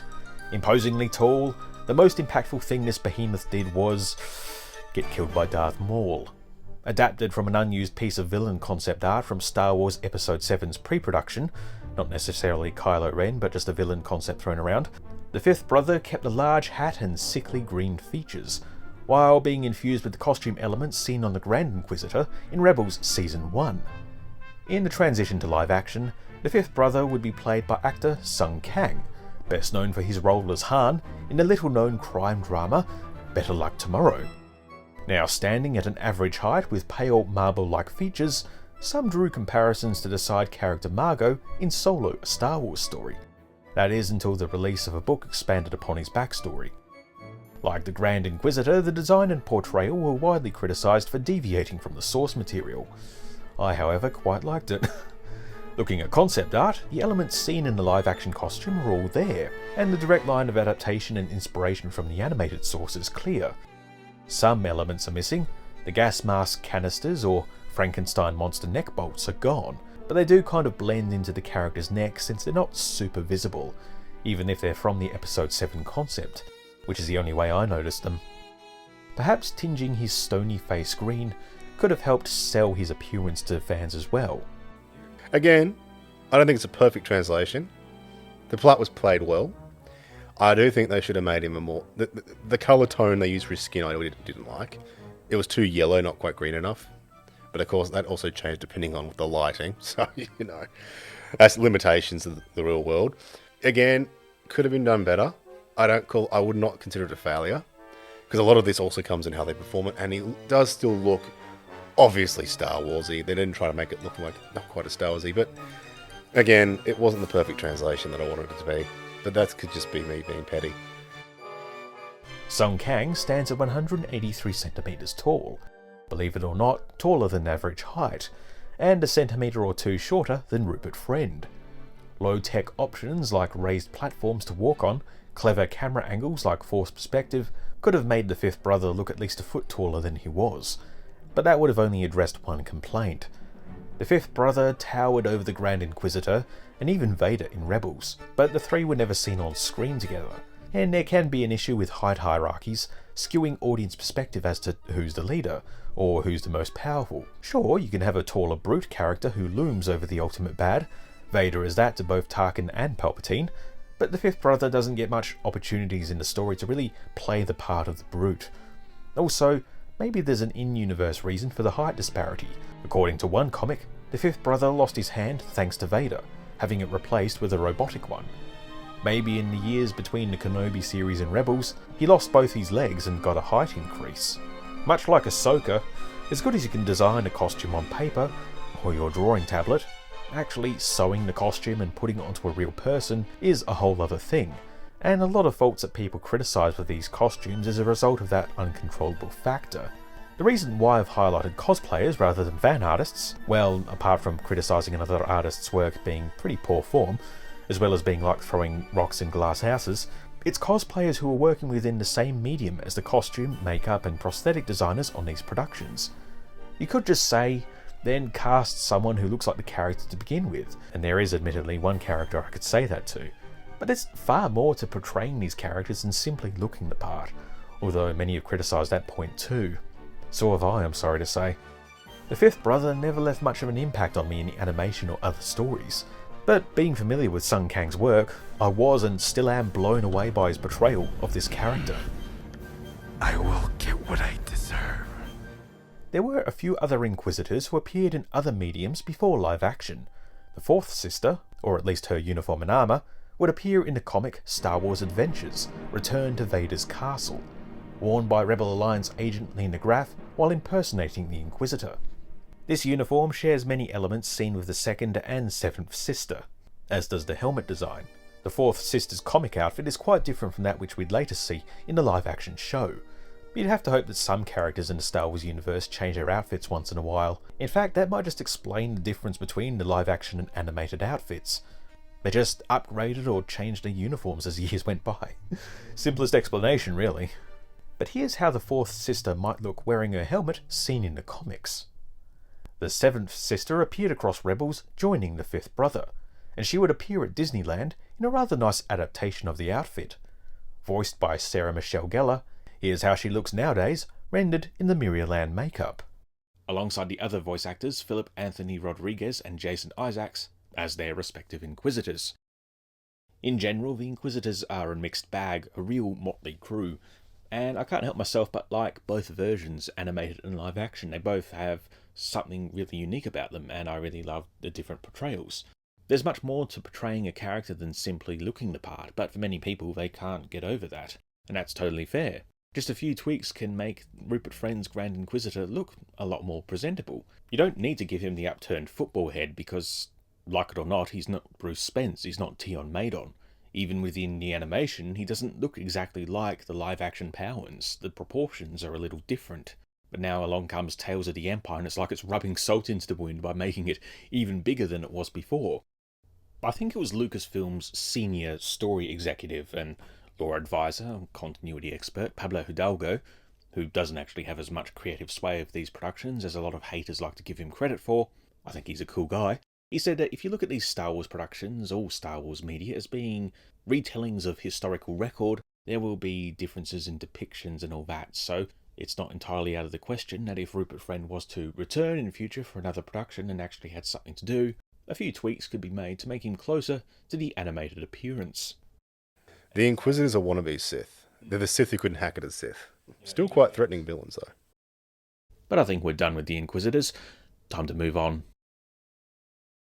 There's your Rex, and then Hunter, and Tech, Wrecker, Crosshair, and Echo. Clone Force 99, also known as the Bad Batch, first appeared in a series of unfinished The Clone Wars episodes, which were later finished for 2020's revival, before appearing in their own series airing in 2021.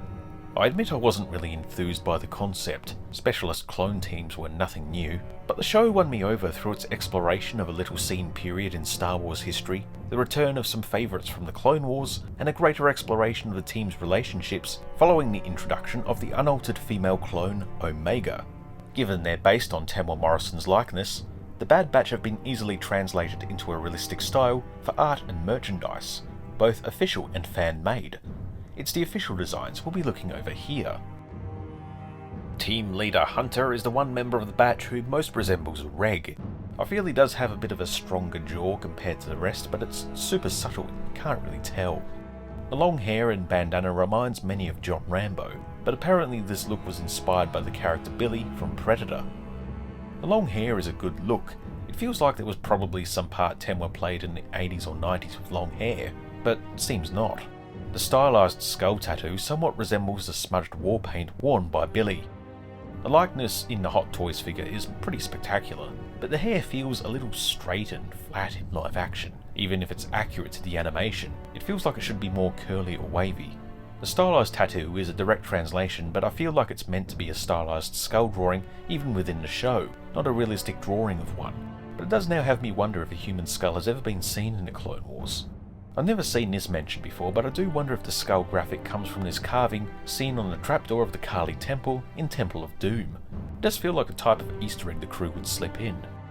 I was wondering early on in this production, after we've seen some Polynesian and Maori influence appear around Boba Fett, if the tattoo could be interpreted in a Polynesian art style. Not wanting to overstep some cultural boundary, I decided against trying my hand at the Polynesian style since I'm not Polynesian myself. But if there's any Polynesian artists and Star Wars fans out there, I'd be interested to see Hunter's skull tattoo rendered this way. Then again, Hunter as a clone trooper is quite removed from Jango or Boba's heritage. He might not have that personal connection like they do. The smaller action figures of Hunter fared a lot worse. Don't know who this is supposed to be. He's probably out there somewhere in Rotorua, but it ain't Temuera. Same could be said for the Galaxy of Heroes character model. Echo has a long and colourful past across the Clone Wars, from shiny to ARC Trooper, then assumed dead before being brought back to join the 9-9. The subject of many separatist experiments, Echo is missing limbs and plugged full of technology, now with a gaunt and pale appearance. Maybe too pale, as the animations always had the issue with making the clones lighter skinned than they should be, especially in the later seasons. Maybe the evil separatists tested their skin bleaching chemicals on him. The Hot Toys figure looks just like Morrison, if a little underfed. Other figures seem to pull more from the animation. Side note, the Lego version of Echo represents his pale visage using the regular nougat-coloured headpiece, the standard flesh tone colour, while the other clones are a darker and more accurate shade. I'll mention here that Echo's arm is cybernetic, and while the action figures featured attachments never seen in the series, probably intended to be used before being dropped before broadcast, in the final show, Echo's arm resembles a Phillips head screwdriver piece, similar to those seen on animated astromechs, with all the same features. In live action it's still rendered as a screwdriver attachment, so I guess Echo's going to help assemble a bookshelf, but a more accurate multi-tool feels like it'd be too delicate for the kind of rough and tumble action Clone Force 99 usually get up to.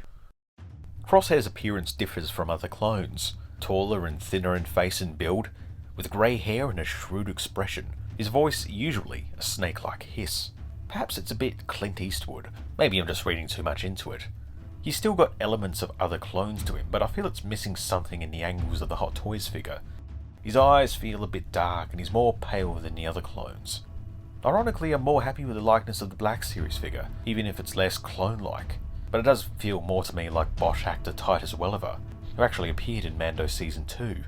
It's here where I put my artistic skills to good use, creating a crosshair that feels more accurate to the other live-action clones. Rather than stretch his head up, I simply made it thinner, pulling on photos of a younger Temuera Morrison, adding appropriate aging, while not getting too heavy in the features. I lightened his skin tone a little, and rendered him here in his later appearance, with the shaved head and extra scarring. The key, I think, is the eyes. Keeping Temuera Morrison's eyes maintains the resemblance to the other clones, something missing from the official renditions. Tech was the underappreciated member of Clone Force 99, the supposed tech support often supplanted by the more adaptable Echo, reduced to giving actually style speeches to the others, before the writers realised to better establish him before doing things with him. A little more pale and thinner in the face than the other clones, he's still recognisably a Fett clone, just with the auburn hair and a more receding hairline. The Hot Toys figure teeters on the edge of the uncanny valley for me. Unlike other adaptations, they rendered his hair realistically. The angled flat top-like appearance is a result of that blocky stylisation, and doesn't translate to real life, but I think they made him a bit too blonde. He does feel like Temwa, but not quite.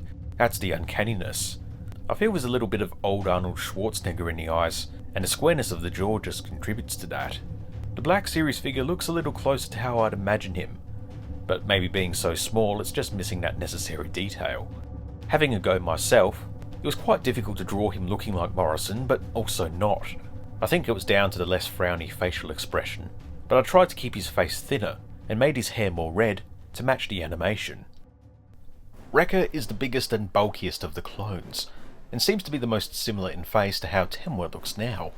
Despite his imposing size, he is a big softy, and I mostly associate him with smiling, which the Black Series figure renders pretty well.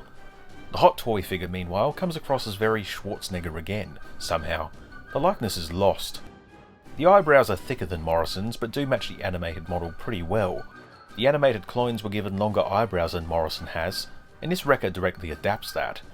The scarring and cloudy eye detail is rendered well, and his skin tone is closer to how it should be, but I still gave him a draw myself, and stuck as close to Morrison as I could, exaggerating bits where necessary, like widening his smile and the tip of his nose, as Wrecker's is bigger than usual. I left talking about the Bad Batch's armour until the very end, as it's a little complicated to explain. In the animation, Hunter's body and armour is a reused asset created for the clone commandos, with some subtle changes like the removal of these vents on the inner lip of the chest piece and the black paint job. Most notably featuring in the 2005 video game Republic Commando, these elite soldiers' designs fused regular clone trooper armour with abandoned clone concepts. They also must have taken considerable inspiration from the Spartan armour featured in the Halo games, which were at the height of their popularity when the first-person shooter Republic Commando was developed and released. The Commandos would appear in artworks across Legends and New Canon, with Delta Squad appearing briefly in the Clone Wars, and one of their numbers, Scorch, a recurring antagonist in the Bad Batch.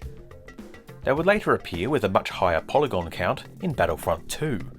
Designs apparently took some tweaking, the codpiece and bum armour needing a few revisions to stop it looking like a nappy. In the end, we have a high-resolution rendition of the Clone Commando armour, which should surely inform the armour for Hunter and the rest of the Bad Batch. Except not quite. In adapting Hunter's armour, Hot Toys stuck to the curious exaggerations seen in the Clone Wars Commandos, like this part of the shin armour jutting out at a more extreme angle. This carried over to the Hot Toys figure, which raises an interesting question. Is Hunter wearing the same armour as the Republic Commandos, and should be wearing their armour in live action, or is his armour slightly different in live action, and represented in animation as being about the same as the Commandos? With the Black Series, the Hunter figure adapts straight from the animation and bypasses the Commando design altogether, yet this has caused conflict for collectors, as the Black Series later depicted members of Delta Squad using Hunter's body, which is kind of accurate to the stylized cartoon, but not their live action looks. It's a mess. With the Hot Toys figures, I think the peculiarities seen in the Clone Wars style sort of fade away. The paint jobs are reminiscent of the texturing seen in the animation, while looking like the dark paint applied to their white clone armour has just been scratched and chipped away with time. The armour walks a line between stylised and realistic. They don't look too out of place next to other clones while standing out as unique. Unlike their faces, there's not too much I could really see in need of an overhaul. For me at least, I'd go so far as to say for purposes of looking realistic and sick. That's perfect! Perfect! Spoilers for The Bad Batch Season 2.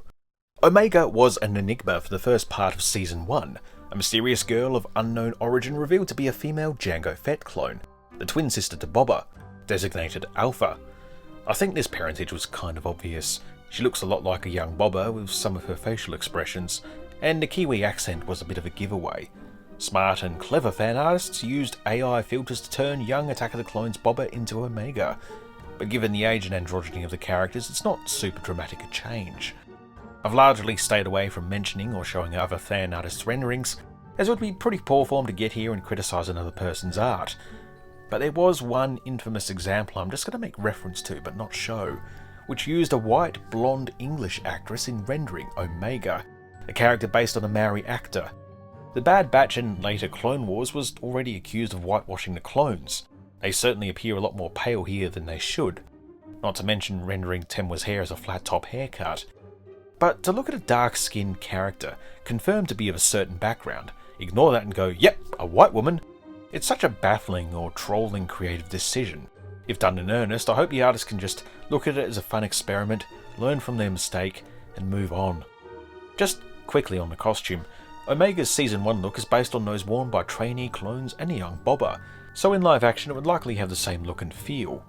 For her face, there are a few official renderings of Omega, but none of them quite feel right.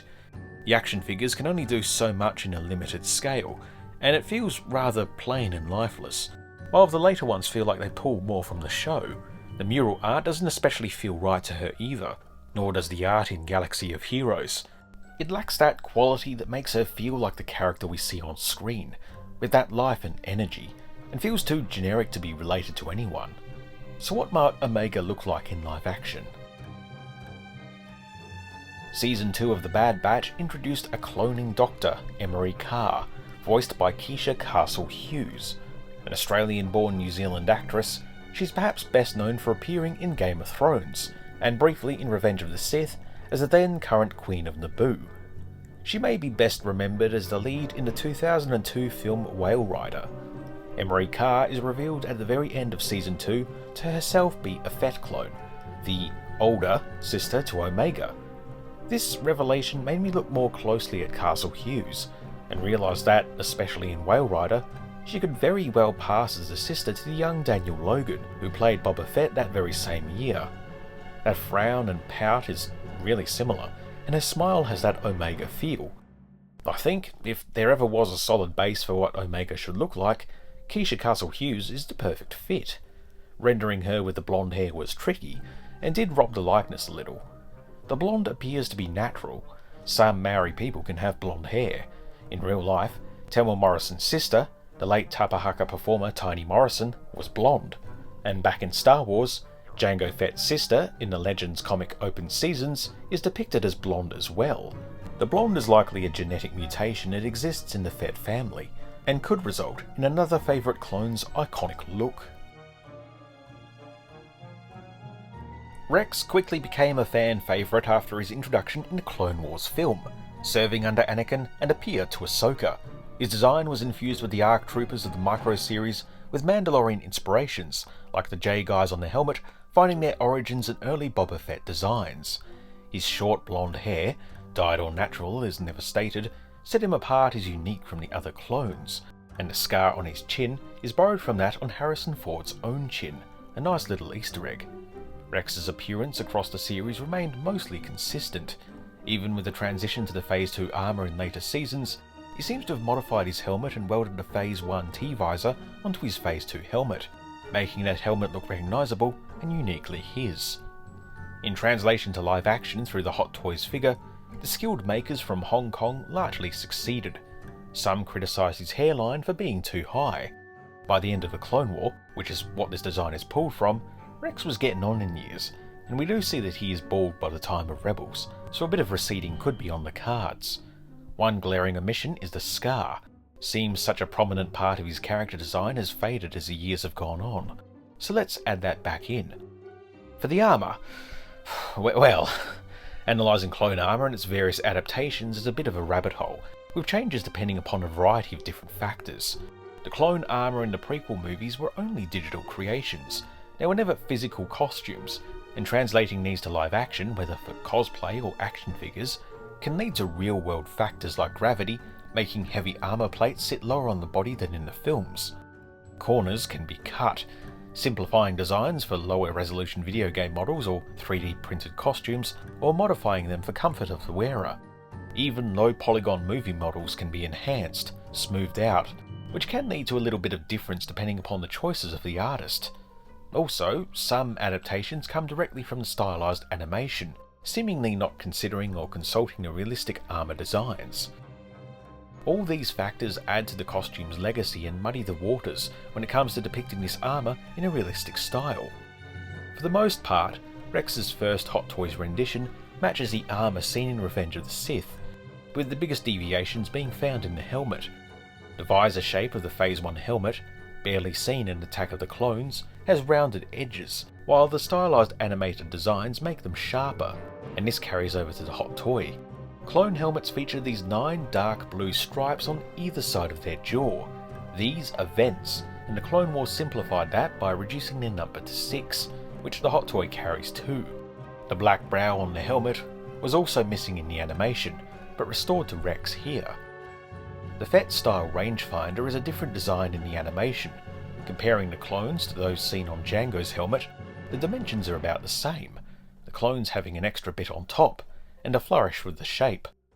The base design suggests they should be about the same size as the Fett's rangefinder in live action, and not this slightly larger exaggerated thing. What is oversized though is the hinge. It's really clunky. Rex showed up briefly in Ahsoka, never showing his face and with more differences in the helmet from the Hot Toys version, showing how different designers can reinterpret the one design.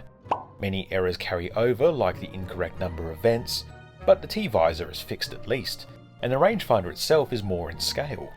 The painted J-guys are higher up on the helmet, but lower on Hot Toys' rendition of this design, and this grey part around the back and the sides is unpainted, and now the black brow seems to be missing or is painted over in blue, which certainly increases the likeness to the animation. Also, the helmet lacks the constricting seal seen on the Revenge of the Sith model. The armour is a whole other kettle of fish. This live-action armour is completely different to that seen in other shows like Obi-Wan Kenobi and Andor. The most glaring issue there is the arms, which look like they've been twisted backwards. Rex did show up again in Rebels, now older, balder and bearded. His look likely a nod to Endor invading Rebel soldier Nick Sant. Dave Filoni ultimately decided against wiping Sant from the canon and replacing him with Rex, though a Black Series figure of the Rebel soldier does look an awful lot like him. He was also featured in Galaxy of Heroes, sporting Temuera Morrison's current look and greatly looking the part. Rebels seem to make the clones stockier than they were before, closer to Morrison's own physique, so the armour looks bulkier to fit his frame, while the helmet there also carries many faults seen in previous versions. At least this statue featured the brow. There are of course dozens of other clone troopers who've been adapted from the animations, but there's only so many times I can say, well, they rendered that high fade on Temuera Morrison pretty well. Yes, the Republic cog tattoo looks even more silly in live action. To wrap up this section on the clones, there is a non-clone but clone-adjacent character I wanted to address before moving on. Admiral Rampart is a conniving villain across the Bad Batch series, implementing the new TK army and seeing to the decommissioning of the clones and the Kaminoan cloning efforts. Rampart has only appeared in a live-action form in the Black series, both as a figure and an artwork, and the figure is pretty generic and doesn't really represent the man we see in animation. I wonder if it's a result of Rampart's design changing after Hasbro were given the plans to the character, resulting in a design that looks quite different from the show, with a square jaw that gives him the look of an American PE teacher. It's just a vibe, you know? Alright, you lazy bums, look alive! The character art better represents him. You're feeling a little too like Arnold Rimmer. As I was looking closer at Rampart while appreciating the work of his voice actor, Nashir Dalal, who appeared in the video game Jedi Survivor as a new distinct character, Boda Kuna, I started to think that maybe Rampart looked somewhat like his voice actor, tweaking Nashir's appearance ever so slightly by styling and colouring his hair to match Rampart's. I think he's a pretty great fit. Yes, we shall start with revenge. Of course, Darth Maul began life in live action. Episode 1, The Phantom Menace, used his likeness across all its promotional material, setting him up to be a dominant presence across the trilogy, only to kill him off at the end. Lucas must have had regrets about killing off this visually striking villain, and brought him back in the Clone Wars Season 4. His return a culmination of over a season's worth of plot lines involving Asajj Ventress. Initially returning in a 2005 What If style comic, where Maul tracked Obi-Wan to Tatooine, sporting some General Grievous style robot legs, these would appear briefly in the animated show, before switching to some more humanoid legs, courtesy of pre-Vizsla's Mandalorians. Maul, now more verbose and independent than before, would seize Mandalore for himself and then be captured by his former master in a killer cliffhanger. While comics and the later made Season 7 would provide the connective tissue, Maul would show up again in Rebels, looking slimmer and a lot more haggard, meeting his eventual end by Kenobi's blade. Maul would appear in 2018's Solo: A Star Wars Story, released several months after his demise in Rebels, and set many years before that, leading the Crimson Dawn crime syndicate. It may have been a spur-of-the-moment decision made by the screenwriters, but it added some further intrigue to the character and his quest for power, which sadly hasn't been explored since. Physical performer Ray Park returned to the role some 19 to 20 years after he first played it, and in universe, almost the same amount of time had passed, showing a Maul that had naturally aged, and looking quite a bit different from the animated shows, whose designs had been built upon Maul's look in The Phantom Menace. Naturally, the show's artists wouldn't have had to have considered how Ray Park was looking when designing Maul. But what if they had? Hong Kong-based toy manufacturer Hot Toys have long been industry leaders in the 1/6 scale doll department, with ultra-realistic likenesses and attention to detail the most passionate of fans just love to nitpick.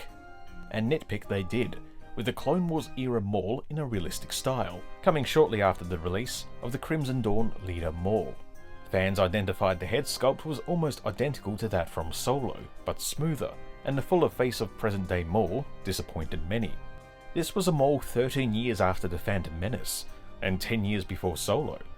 Surely he should look different. But how did Ray Park look 13 years after The Phantom Menace? While he was a slim-built and athletic man in his youth, Ray Park packed on the muscle the older he got, his face filling out and looking a lot more solid in 2010 and 2011 compared to how he did back in 1997 when The Phantom Menace was shot. I don't like to comment upon a person's physical appearance. I'm just saying that had Park donned the Zabrak horns and tattoos at this time, about 13 years after The Phantom Menace, as the Clone Wars was, he'd look pretty similar to how Hot Toys rendered the Clone Wars era Maul. Park himself commented upon Maul's aging around the time of Solo, stating bodies change and tattoos fade. Maul's look in Solo could have easily copied The Phantom Menace, but instead it was considered, and the approach that Hot Toys took, in smoothing the Solo sculpt out to depict an ever so slightly younger, but still bulky Maul, is appreciated. It's not lazy. Reusing the exact same head with zero change would be lazy, or even the Phantom Menace heads. Maul's appearance in Solo was different from what we'd seen before, but some elements carried over, and the biggest change were his robotic legs. Their appearance is radically different from any other robotic legs we've seen him have before, but based upon ideas sketched up in the concept art stage, they're the closest to what we know, while still being distinct. The decision to make them so obviously robotic was to communicate to the audience, those who hadn't seen the animated shows, that his lower half was at least cybernetic, and the ones we ended up with are probably the most toned down. In universe, I guess we could ask why Maul has these legs, instead of the tidy boot designs from the animations. Maybe he was just having no service the day that Kira gave him a call. Ultimately, the design they went with is definitely for the best, showing a Maul who emanates great power and authority. Maul's animated looks would find themselves directly adapted into other live-action forms, through art, action figures, and video games. The old Master skin from Battlefront 2 adapts his look from Rebels, but being released at a time when support for that game was dropped, this Maul was assembled using existingly built elements cobbled together, with the robot legs from the Solo Maul plugged into his body, and his visage being that of the younger Phantom Menace Maul. This look would be honoured in the Black Series action figure line under the Gaming Greats banner. Ironically, this figure is a lot more accurate to the Maul seen in Rebels than the old Master skin. This figure's parts first found usage in the Clone Wars Maul Black Series action figure. Much the same as the Hot Toys figure, this Maul's robot legs are extremely literal translations of the animated originals. Not distractingly chunky or boxy, but they have a feeling of exaggeration about them. Since these robot legs are so unique in universe, there's very little to compare them to. In Rebels, they look a little more like riding boots, not obviously robotic at all, and it's hard to tell if they're meant to be the exact same legs from the Clone Wars. That outfit is translated extremely well in the Hot Toys figure, with just enough texture in the materials to make it fit with that live-action style, and the cargo pants pockets really stand out as being Mandalorian in origin, with the same pocket flaps as seen on Boba Fett. On your knees! Raise your hands! Slowly! Son, I wouldn't be so hasty if I were you. Bounty hunter Cad Bane is a member of the Duros species, who first appeared as background aliens in the original Star Wars. They were described in guidebooks as being adept space travellers, probably as a reference to their grey alien-like appearance. Cad Bane's design inspirations moved away from UFOs to the Old West. An unused piece of concept art was combined with the Western villains of Lee Van Cleef, though I always felt his vocals, provided by Corey Burton, were a little more Hans Gruber than Angel Eyes. Appropriate, I guess, since Bane's first episode sees him take a building hostage. I'm going to count to 3. There will not be a 4. Over the seasons of the Clone Wars and into the Bad Batch, Bane's costume remained the same style, with some interesting tweaks here and there. I feel this look leaned into 1950s sci-fi with that antenna earpiece, and the chunky armour of the Bad Batch felt weirdly out of place. No matter these changes, the colour scheme remained about the same, always in shades of brown and grey. When Bane sauntered onto our screens in the Book of Boba Fett, he'd returned to the duster coat look. Before, the cowboy inspiration was strong, maybe too strong. Slap that outfit on some grubby-looking human, and he wouldn't look too out of place in Red Dead Redemption. Now the clothes had more of a Star Wars flavour, with little sewn-in bits of greeblies. The elements like the breathing tubes were translated faithfully and given an appropriate extra level of detail, looking less like a vacuum cleaner hose, and more like that of a CPAP machine. The outfit itself is actually really good, very classic Western stylings, but he doesn't look like what he was supposed to be inspired by, which is Angel Eyes from The Good, the Bad, and the Ugly. The gauntlet's got a pretty paint job. The blue is super vibrant next to the rest of his costume, and a little confusing. Looking over his animated designs, I guess you could see some blue in the grey metal paint job, while this look shows him to be tinted brown. Blue gauntlets, I love those. I think he did steal them. Maybe they were made blue to compensate for his face. I think the way the series did Cad Bane is a triumph in terms of makeup and prosthetics. Worn by actor Dorian Kinji, he stands at 194 centimeters tall, giving Bane an inhumanly wiry build. I don't think Bane was ever supposed to be that much taller in the animations, since one episode saw him convincingly disguise himself as a clone, and they all stand at 183 centimeters. The shell of Bane's mask is tilted forwards off the actor's face, allowing his nose to fit inside Bane's noseless visage. And when Kinji looks straight forward, it gives Bane a permanent downward glare. Duros heads are bulbous, but Bane's cranium has always been smaller to fit his wide brim hat, and with the bigger head it could have allowed the actor's mouth to appear lower down the face with the smaller jaw as seen in the animation, at the risk of making him look like a bobblehead, and impede visibility for the wearer. Here again, I think they should have animated him, because it's just difficult to make such a really alien face on an actor. I mean, I like the look of Cad Bane, but his teeth look a bit like a bunny to me. So when he tries to close his mouth, his teeth stick out a little, and yeah, he looks like a bunny when he does that. And I think Cad Bane shouldn't look like a bunny. He should look absolutely like he is about to bring you in cold, because that's what he does, and he shouldn't be seen as a joke because of the way he looks like. So yeah, maybe it would have been better to animate his face. I mean, they could have just done it with motion cap with the actor as well. In my opinion, again, animation would have been better, because the rest of Cad Bane just looks so cool. I mean, the whole outfit and how he moves, and also how the rest of his face, minus the mouth, is moving, it's so cool. I loved it, minus the teeth. So maybe if he holds his hand in front of his mouth, I'm totally in. His chin is definitely built upon Kinji's, and it makes it a lot more prominent. I think while the Lee Van Cleef inspirations were there from the start, they're a little lost here, but most people see Cad as more of a Clint Eastwood. That's sort of missing too. I love the animated version of Cad Bane. They really, really did try with the live action, but I feel that we were just missing the mark with him. Also, is the hat not wide enough? the brim is just not wide enough, you know? He's meant to be like Angel Eyes, but the brim of the hat's just too short for me. I feel like the live action version looks a lot more like the mascot of Iron Maiden, Eddie. Just without a nose. Yeah, you're like, right. Of the nose hole, I should say. Oh, he does, doesn't he? Jeez. And it's, I can't unsee it, I'm afraid. And Eddie's a much more, likable character. There were VFX fixes for Bane posted online shortly after the episode aired, moving the mouth down, changing the eyes, and deepening the shade of blue. I don't want to get here and rubbish someone else's work, so I've made my own artist's impression that basically represents what those fixes went for. Bane is a very pale blue on screen. The whole scene and show is at times very washed out, like a watered down bleach bypass, but the red of his eyes is really enhanced.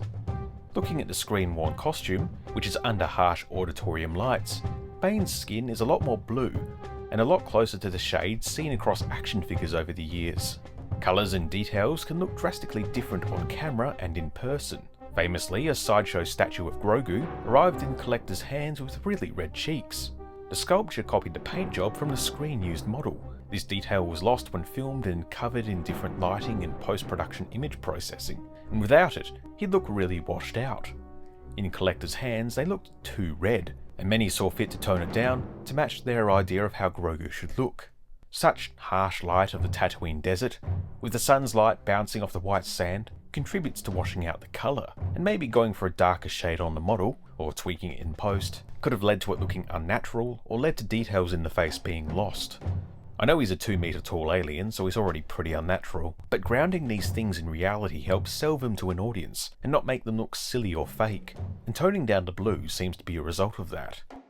For an experiment, I decided to translate Bane's live-action look to the Clone Wars style, to see just how different the two versions are. He's still dressed in a cowboy outfit with a smallish brimmed hat, a lighter blue, maybe slightly green skin tone, and very prominent sharp teeth.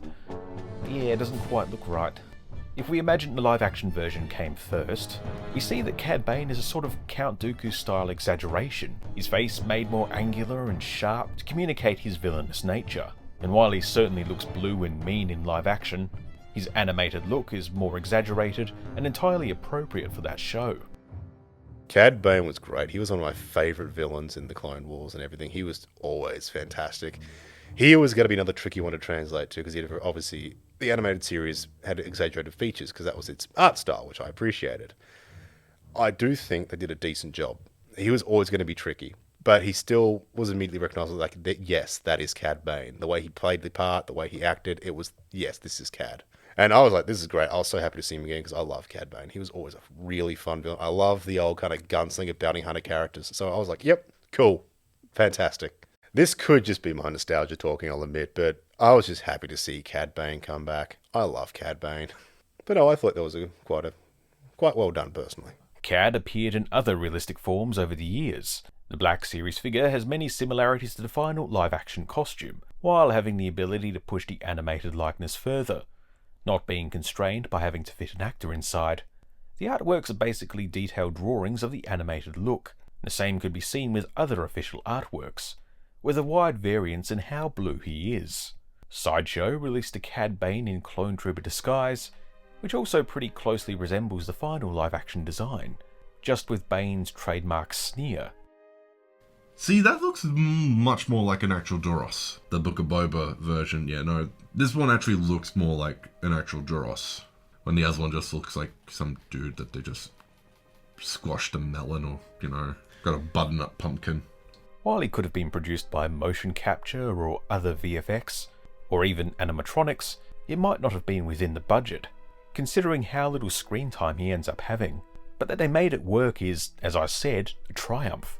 And if I could do anything to improve it, I'd just turn up the saturation across the whole show. Perhaps a better colour palette could be found in the Star Wars galaxy's other blue-skinned, red-eyed menace. What was first just a dream has become a frightening reality for those who may oppose us. Mithrawn Nuru Odo, or Grand Admiral Thrawn, is a Chiss, an alien that originated from outside the galaxy.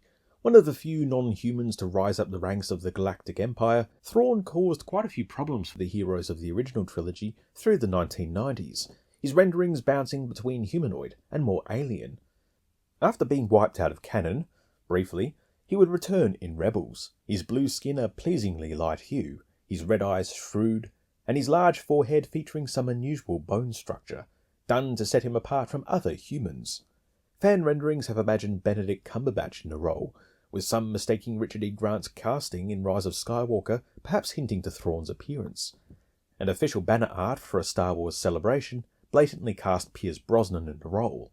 I've seen that, and I'm uncertain of it. Granted, it's a lot better looking than, say, getting Benedict Cumberbatch. It's the square jaw. Yeah, that's interesting. I mean, I could see Pierce being a decent Thrawn. I quite like Pierce Brosnan, so I could see that working. Be him or, I've forgotten his name, he was a Terminator from Terminator 2. Thank you, great actor, I love him. I reckon he'd be good too, because he's got that very kind of angular, intimidating face, which made him so good as the Terminator. But it was Danish actor Lars Mikkelsen who would reprise his role as Thrawn for live action. I was going to say that his alien forehead structure remains, more subtle this time. Now I wonder if that V shape is part of Lars Mikkelsen's bone structure. Either way, the shade of blue for the skin and the red eyes seemed a little dark, more appropriate for Cad Bane, ironically. Animated Thrawn was depicted with blue hair. Perhaps this was to even out his design. Going for full black feels a little wrong, but is back to black for live action, with some curious side effects. I noticed Thrawn's skin tone is an inconsistent shade of blue, appearing ever so slightly darker under his chin and around his hairline. I wondered if, perhaps, the Grand Admiral getting on in years, having been stranded in a second galaxy for over a decade, his uniform ever so slightly worse for wear, maybe Thrawn dyed his hair to celebrate his grand return. Unfortunately, some of the black dye stained his skin, and he's not been able to wash it off. It's possible. Not every alien has to be extravagant, you know? Sometimes you just need to pop in some red contacts and paint a dude blue, you know? Thrawn as a character was one of the best things about the extended universe of Star Wars. He was a fantastic character. The animated series, I quite liked his look. It gave him some weird head bones. Made him look very alien while still looking humanoid. Well performed. I actually thought they did a decent job. He had the sclera lenses on, unless I just CGI'd it, which is possible, but they still gave him the red iris with the black sclera and everything, which I thought was great. That was good. I'm glad they didn't change that, because he's meant to be a very intimidating, very dominant figure. I did think they did a decent job. He looks blue. Thank God for that. They've got all the right notes of the character, so you could look at it and say, yep, that is Thrawn. There's no saying, oh, is that? No, it's definitely meant to be Thrawn. His uniform is very grandiose, even compared to other fancy Imperials. I'd wondered if the white trousers would be translated over as well, and in the end they were. It's just after characters of the ISB and Director Krennic, other white uniformed Imperial officers were depicted wearing black trousers, that helping to balance the outfit out, the white could run the risk of being a bit too much. It works well, and sets Thrawn apart from the other Imperials. Well, that and the blue skin. I also noticed these black hooks acting as a belt carrier, a detail lacking from other Imperial uniforms, at least as far as I can remember.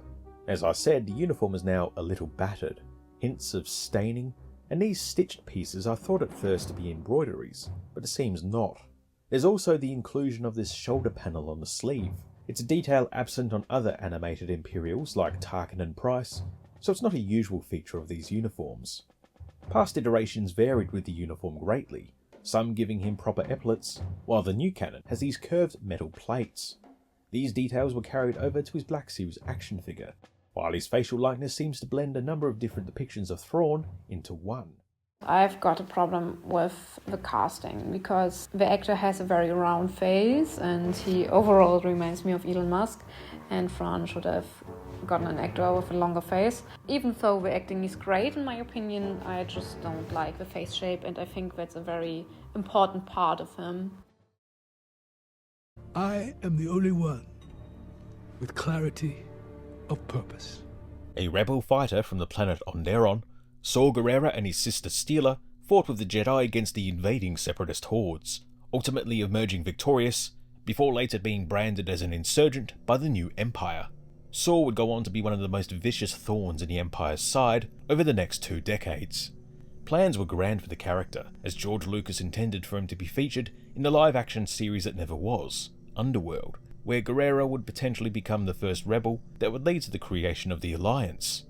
With plans changed, Saw would appear in Rogue One, played by Forrest Whitaker, who has shown a remarkable dedication to the character, appearing in Rebels, Fallen Order, and Andor. Designs for the live-action Gerrera strayed far from his animated look, with Forrest Whitaker apparently the only actor in mind to bring him to life. As such, there's a lot of back and forwards in the character's design, with one being developed in tandem with the other, meaning comparison is pretty straightforwards. Forrest Whitaker is a large presence on screen, playing all manner of roles, dramatic and comedic, over his 40-plus year career, so it's easy to look back 20 or 30 years to see he doesn't much resemble the original design for Gerrera. The crew of the Bad Batch resisted the urge to redesign him too much, where his appearance suggests an eventual Forrest Whitaker transformation, while still being the same man seen in Clone Wars, and still voiced by Andrew Kashino. Saw's green eyes from the animation carry across to his Forrest Whitaker look in Rebels, and perhaps in live action, his eyes are a green so rich and dark that his constant dark scenes prevent their full colour from being seen, although they are definitely brown. He carries many scars in Rogue One, his foot replaced by cybernetics, his armour battered, and his lungs shot. The armour design for Rebels closely resembles that which he wears in Rogue One, but sleeker and cleaner. Original scenes and flashbacks in Rogue One, cut down and replaced in the final film, show Saw's armour is still big and chunky, and this design is carried over to Fallen Order. Reshoots turn Saw into the battered, big-haired and robot-footed man we see in Rogue One, a change made last minute that Rebels production had to alter the model quickly before going to air. Saw's journey is a strange one, to say the least. From animation to live action, there's a difference of 20 years between the two appearances, and all the designs are made to serve totally different purposes. The adaptation sees a lot of back and forth, and stands out as unique next to the other subjects explored in this video. I will see Count Dooku dead. I swear it. A Dathomirian Nightsister sold into slavery, eventually rescued and trained as a Jedi, before falling to the dark side following the murder of her master. Asajj Ventress's new canon backstory did away with the Rat Attack origins, and tied her to the Nightsisters and Darth Maul. Ventress began life as an unused piece of concept art for Episode 2. Drawn by Dermot Power, she was repurposed for the Clone Wars multimedia project as Count Dooku's acolyte. She was redesigned for the Clone Wars. Original depictions were a lot softer and varied depending upon the artist. This Ventress is sharp, angular, and intense. While she's never appeared in live action, I wanted to give some acknowledgements to her various live action adaptations, as they've all been consistently well done. From statues to action figures and their accompanying artworks, she's rendered realistically as if she were a real human, while still having her defining looks. The glare in the eyes, the smirk, it's all there. Ignoring the fact that Anakin looks to be going in for a grope, that's unfortunate. This 2009 diorama depicts a pivotal scene from Tartakovsky's Clone Wars, with Hayden Christensen's Anakin and the Clone Wars style Ventress, bearing a bit more skin than usual. The Black Series figure and art also depicts Ventress quite well. She feels really well realised to her animated look. The real jewel of the collection is a sideshow mythos statue, depicting Ventress in Dathomirian robes. Yes, I do think the statues resemble Asajj Ventress, and that's due to a few reasons. First of all, she got the right lightsabers, face marks, and haircut, aka she's bald. Second, the design of her clothes seem highly inspired by the previous ones from the Clone Wars. For example, the armored leg wraps, just like in the first seasons. The artworks are showing Asajj Ventress for sure, in my opinion. I do know this because my very first cosplay is this exact outfit of her, also known as the concept art Ventress. It is also listed as one of the 500 first costumes. I wonder if there's an actress he had in mind for who could play Ventress. After I heard suggestions of Tati Gabrielle from you and Sabrina in the role, I gave her a sketch, but who do you think? Coming to the choice of actress, please note I'm only referring to the face shape and look, nothing else. So I think Jada Smith would have fit her perfectly because she got this very strong chin with strong features. Her face shape just looks very cat-like, just like Asajj Ventress. Well, yes. I hope certain people know that this suggestion is just in good nature. For real, though, both suggestions would make for a beautiful Ventress. Nightsisters date back to the made-for-TV movie Ewoks Battle for Endor, at least by way of a retcon, and would appear across the canon in various titillating forms. The Nightsisters as they are known now came from the Clone Wars, added by George Lucas after he was inspired by their inclusion in a Nintendo DS game. Dressed in red skimpy clothing, sort of like ninjas by the way of Elektra, their outfits do vary in construction and are packed with a lot of detail, with variants in materials, patterns and colouring, which should translate extremely well to live action. Nightsister Merrin, introduced in the 2019 game Jedi Fallen Order, is woven into the established Nightsister canon from the Clone Wars, one of the last survivors of a great purge carried out by the Separatists. By 2019, video game character design was less driven by appealing to teenage boys, but Merrin's outfit is still pretty hot. It's a lot more covered, and features the wraps and intersecting costume elements seen in the animation, and the jewellery over her shawl as well as her necklace I feel adds a bit of cultural flair to her outfit. Combined with the performance by Tina Ivlev, it sets her apart as being quite different and even a little alien compared to the other characters. Morgan Elsbeth was rumoured to be a Nightsister based on comments from costume or hair and makeup designers around the time of her first appearance in The Mandalorian, and the confirmation she was wiped this Wikipedia page out. Wikipedia also says she's a human member of the Nightsisters, but boo! Make her Dathomirian, have some diversity in their appearances. Plus we see that magic stuff happens and she looks a little bit more so, but who knows, they're all so mysterious, it's part of their charm. She still does look appropriately witchy, with some lovely hair in the Ahsoka series, and the silhouette of her costume is that of a Victorian-era lady, her robes in appropriate shades of red and wonderfully textured. Ashler's Workshop, Unknown Asajj, and a group of other cosplayers adapted the animated Nightsister designs. They have a great deal of flair and visual interest, with the vibrant red in their chalky skin, demonstrating how well this look works in live action. I do like the three witches very much. I think they looked great. But I don't like the design of Morgan. I feel like they just took the typical Nightsister colors and parts of her clothing and put them on a normal human, and so sadly I don't think it's paying the original characters justice. So for example, Morgan's hair and skin color look very human-like to me. And I do know the Nightsisters were once human, but over time, due to their use of magic, they developed a very different style and skin color as well. And Morgan uses this exact same magic too, so to me, she should look like a typical Nightsister, but she doesn't.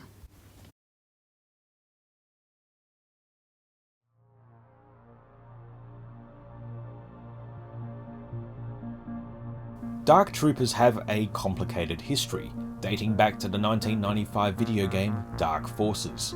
Their appearance on this list is different from other examples. Pulling from the non-canon Legends timeline, the Dark Troopers as they appear in The Mandalorian Season 2 are more a reinvention and modernisation of a decades-old concept, rather than a straight adaptation from one medium to another.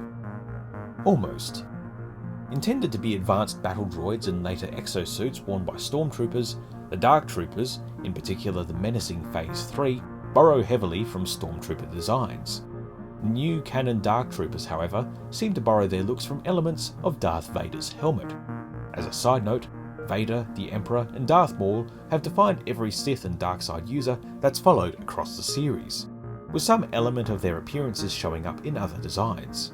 However, a bit of backwards lore building showed legendary Sith Darth Bane with a helmet rather similar in appearance to Vader's. He also looks quite a bit like Shredder from Ninja Turtles, but hey, Vader and Shredder are both filling that dark samurai villain role. This has at least to me implied that Vader's design in-universe is a modern interpretation of an ancient Sith design, and the Dark Troopers in the canon are themselves another interpretation of this. But to be on theme with the rest of the video, we need to take a look at the design of the Dark Troopers from the animated series, and there just so happens to be one. Featuring in Rebels and later the Bad Batch, Imperial sentry droids are made in the image of the Dark Troopers of old, with a few unique changes, like the sharp triangle eyes and mouth grille, and overall a more angular robotic appearance. It's these elements which are seen most clearly in The Mandalorian's Dark Troopers, and perhaps the two designs were linked. Again, imagining the live-action versions came first, the sentry droids seen in the animations could be Super Battle Droid or Dooku-like stylizations, exaggerating their distinctive features to their most extreme levels. However, Jedi Survivor had to go and cut corners. Featuring as enemies, sentry droids appear alongside B1s, 2s, Xs, droidicas and Magna Guards, instantly recognisable from their animated appearances.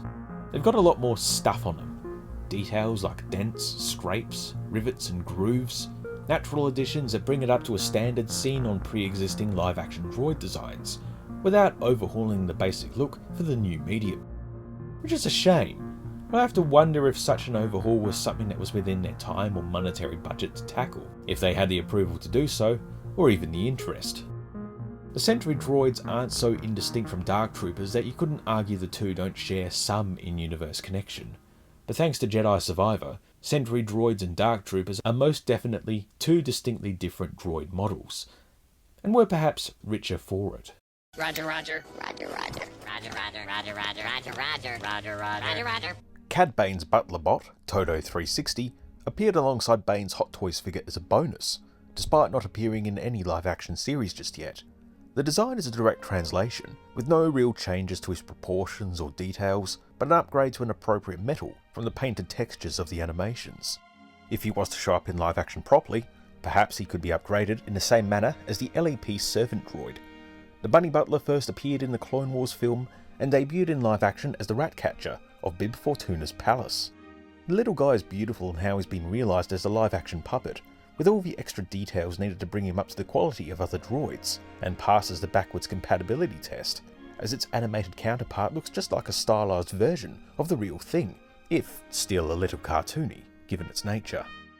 Super battle droids were first caricatured in Tartakovsky's Clone Wars, providing inspiration for the Clone Wars' versions by increasing their width and making their eyes more obvious. When it came time for separatist plots and flashbacks in The Mandalorian, Dave Filoni must have gone mad with power, ditching the intimidating originals for the Clone Wars-styled simplifications. Their size and bulk was exaggerated for animation to make their imposing nature more obvious, in the same way a cartoon's character's eyes might be drawn bigger to emphasise their emotions. In Attack of the Clones, their imposing nature was obvious through their actions, and in comparison to the B1s, they're appropriately bulky with a Terminator energy. In Mando, they just look kind of ridiculous. Their designs were simplified even more so from the animations, missing the carapace segmentation and reducing the size of their musculature, making them feel weirdly proportioned and sort of unreal when they move at speed, especially when they do a Blade Runner through the streets. At least the slightly pearlescent paint job of the movie design seems to have returned for Mandalorian Season 3. I suppose Buzz Lightyear of Star Command here could exist as a variant of the super battle droids we saw in the films. I like to think in a big galaxy like Star Wars', there's different factories all over producing things that are about the same, but different, either slightly or dramatically. From droids to starships. You can see the same in our own world with some cars, like the Mini. But we're down a Star Wars rabbit hole at the moment. The Mini comes later. The BX battle droid, otherwise known as the Commando droid, was first introduced in the Clone Wars episode Rookies. More durable than the B1 and more agile than the B2, the BX's main gimmick that set it apart from others was its ability to infiltrate, disguising itself as a clone trooper and being able to convincingly pass itself off as one. Their infiltration capabilities were shown infrequently throughout the show, and they were mostly used in situations that called for elite droid enemies when droidicas wouldn't fit. They appeared in a live-action-ish form in downloadable content for the video game Star Wars Battlefront 2. Filling the role of infiltrators, they were fast-moving and hard-hitting reinforcements. These models were praised by some for being faithful adaptations of the source material, and while they may be so in terms of appearance, they are less so in terms of spirit and intent. They really are just the animated versions exported one-to-one to the real world. And while they look cool, they don't fit the design language of the existing separatist droids. This, the Clone Wars design, is slated to appear in the video game Star Wars Outlaws, in the form of character ND5. Other creators have had a go at adapting the BX look into something more consistent with the bananas in pyjamas, the B1s and the B2s, and I did too, by looking at the animated design, its similarities to the animation's other droids, and looking to their live-action counterparts to design the BX more faithfully. From the ground up, their feet and shins are that of the B1, and the thighs look similar to the live-action B2, but less so to the animated. The pelvis resembles the B1, and the abdomen, while chunkier and angled, is segmented like the B2's. The chest is pretty similar to the B1 but bigger. with a glowing light on it from the B2. The upper arms are pretty unique, but look like the B2's shrunk down with the proportions shifted around. The forearms are different to both, one piece with an extra bulge while the B1s are two pieces. The copper bulge is similar to this piece on the B1. The head of the BX is rounder than the B1's, which was already rounded off and made more cutesy in the animation. So the BX's head is bigger so it can fit inside a clone bucket. The eyes are similarly scaled to the B1's, so I decreased them in size to match. Taking all of these pieces, I started putting together a live-action BX droid based upon the live-action droid designs. Height-wise, they need to be about 6 feet or 183 centimeters tall in order to pass as clones. But the biggest issue is their hands. Again, pretty similar to the B1's, chunkier, and somehow able to fit inside a clone trooper's glove. Well, I suggest you don't worry about this sort of thing and just enjoy yourself.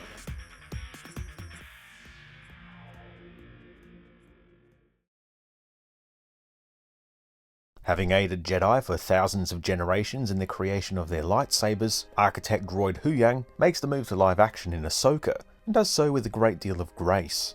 Before we get to that, it has been pointed out by some fans that this otherwise unique droid design shares some similarities to an ODX series droid featured in the game The Old Republic. Which does raise the question, if the two are intended to be the same or similar droids, just how far does the exaggeration of the Clone Wars style go? Greater detail is added to live-action Huyang, bringing him up to the standard of other droids from the films. His proportions are altered slightly to fit that standard, while keeping the elements that make Huyang... Sorry for such a short segment. This design, while different, is thoughtfully proportioned and positioned, and has 70% of his original parts, making up for the slight differences in appearance. I absolutely love him in Ahsoka, and he brings up good memories from the Clone Wars. And I think he kind of ties the knots like Clone Wars to Ahsoka, and I'm very pleased about his appearance. Time to end this segment with an appropriate Doctor Who reference. Will you stay still, you idiots? You misunderstand. This is not a negotiation. Originating in the Clone Wars, the Pikes were a new type of alien gangster, joining the likes of the Hutts and Black Sun, revealed to be entangled in the complicated Sifo-Dyas mystery from Attack of the Clones. Adapted from Jedi concept art by David Hobbins, the Pikes were created by George Lucas for this plotline. The rounded head was made into a hexagonal masked hood, with gangly limbs and large feet. The Pikes were green-skinned with colourful bulbous eyes. Intended to be featured in the legendary abandoned Star Wars 1313 game, the Pikes made their first live-action appearance in Solo. Hidden under a bulky getup, What's-His-Face here definitely seemed alien thanks to his weird movements. The face of the Pikes were designed, only for this to go unseen in Solo, but it was in the book of Boba Fett where they'd show their fishy faces, and I can't say as to whether or not the Solo concept art played any part in their design here. Impressive animatronics aside, the Pikes were quite toned down from their previous appearance. The opal eyes were gone, replaced with black orbs, and their nose has vanished. The soldiers are dressed almost identically, like basic video game enemies, and they do just come across more as guys in suits rather than bizarre aliens. The removal of their nose proved detrimental, as some people I've spoken to who were unfamiliar with the characters assumed Cad Bane was one of them. What with these similar featureless face, big eyes, and blue skin. I think had they made the Pike's eyes more opalescent and colourful, it would have only created more confusion. In trying to adapt the animated Pike designs to live action, I kept running into issues. Their small faces with big eyes and little noses kept making them look like Grogu, which isn't great. Imagine Grogu's meant to be one of these guys, and they're all little Grogu's piloting robot fishmen suits. After many attempts, I ended up with a design that takes the animated Pike face into a more realistic style, toning down the hexagonal shape and dressing him in the robes of their commander, as well as adding the metal forehead plate worn by the leader, Lom Pike. We see a look that blends the two versions together better than my earlier attempts. The pink eyes are striking, but they don't quite match the greenish skin tone, so I actually tried some opal-like colours to see how well they worked. Returning to the Solo concept art, it's here where the eyes went black, and it definitely creates a striking alien appearance appropriate for the purposes they served, but not quite what the original designs depicted.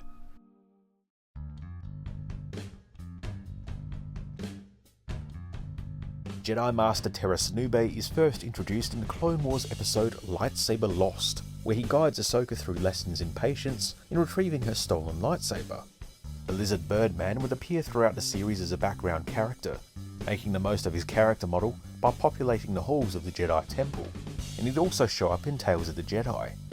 Syndulla appears briefly in the Obi-Wan Kenobi series, frozen in amber as a trophy of the sadistic Inquisitors.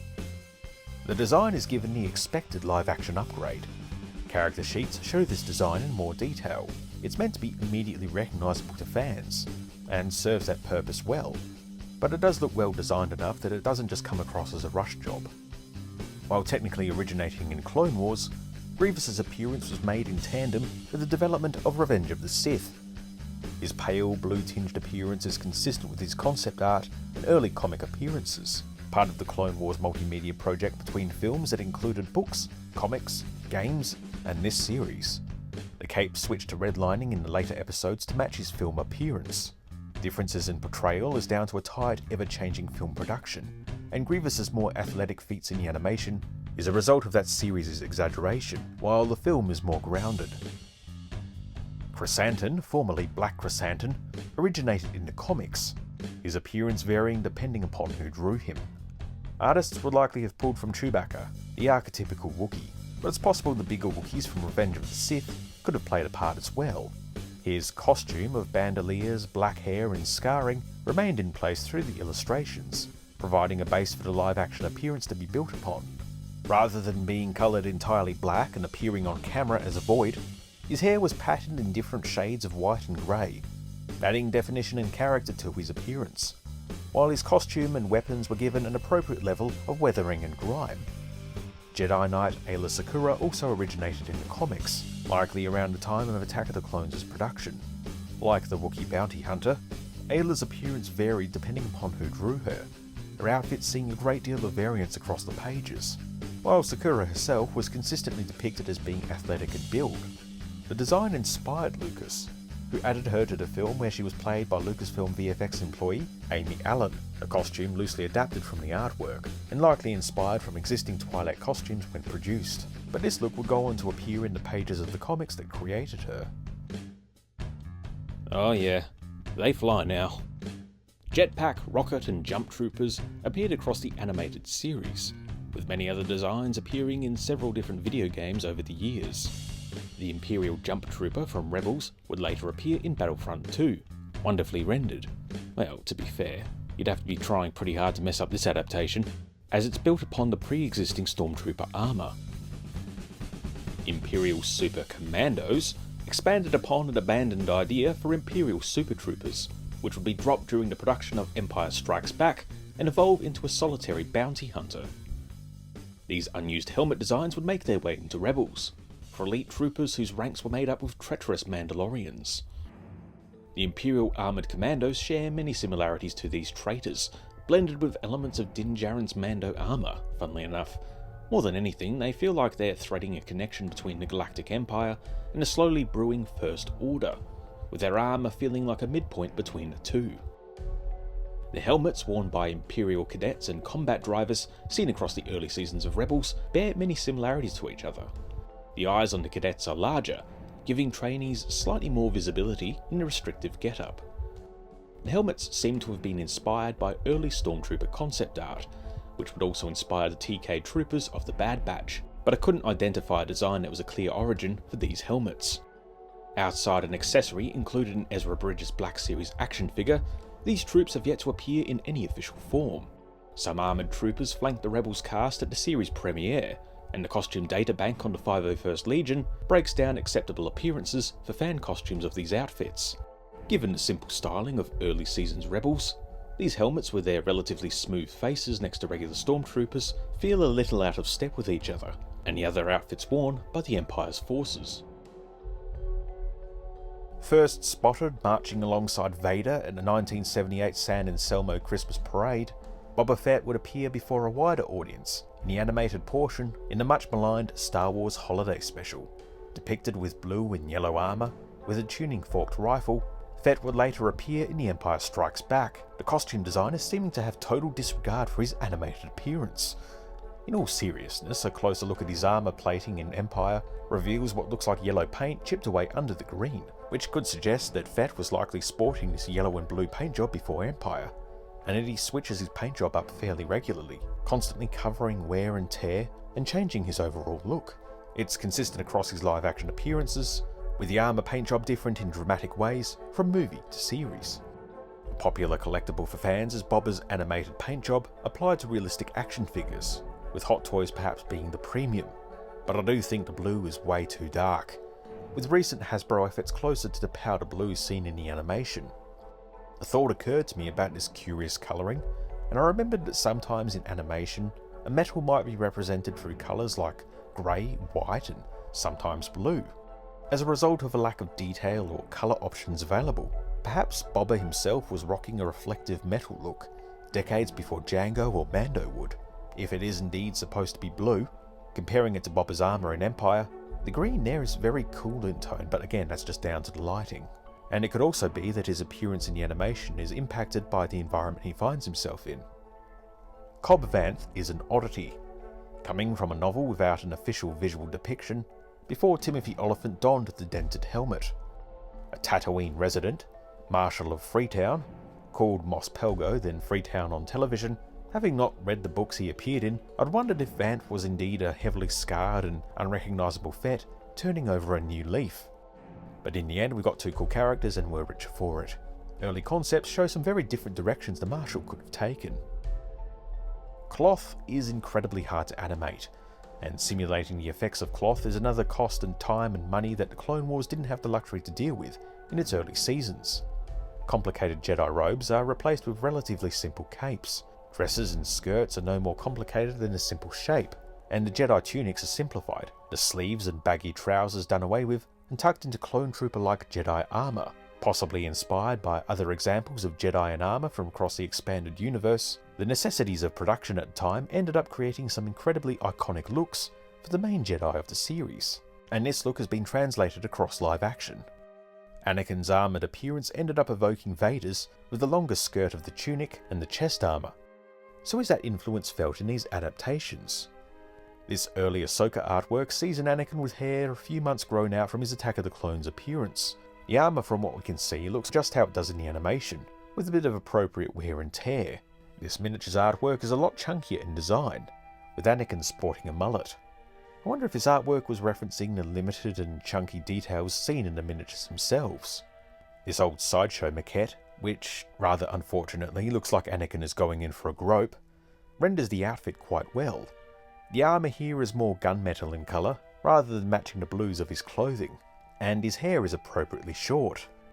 This skin from Battlefront 2 plugs his Revenge of the Sith style head onto the Clone Wars body. The chest armour is together more in this piece, and the video game model suffers from its own struggles with cloth animation.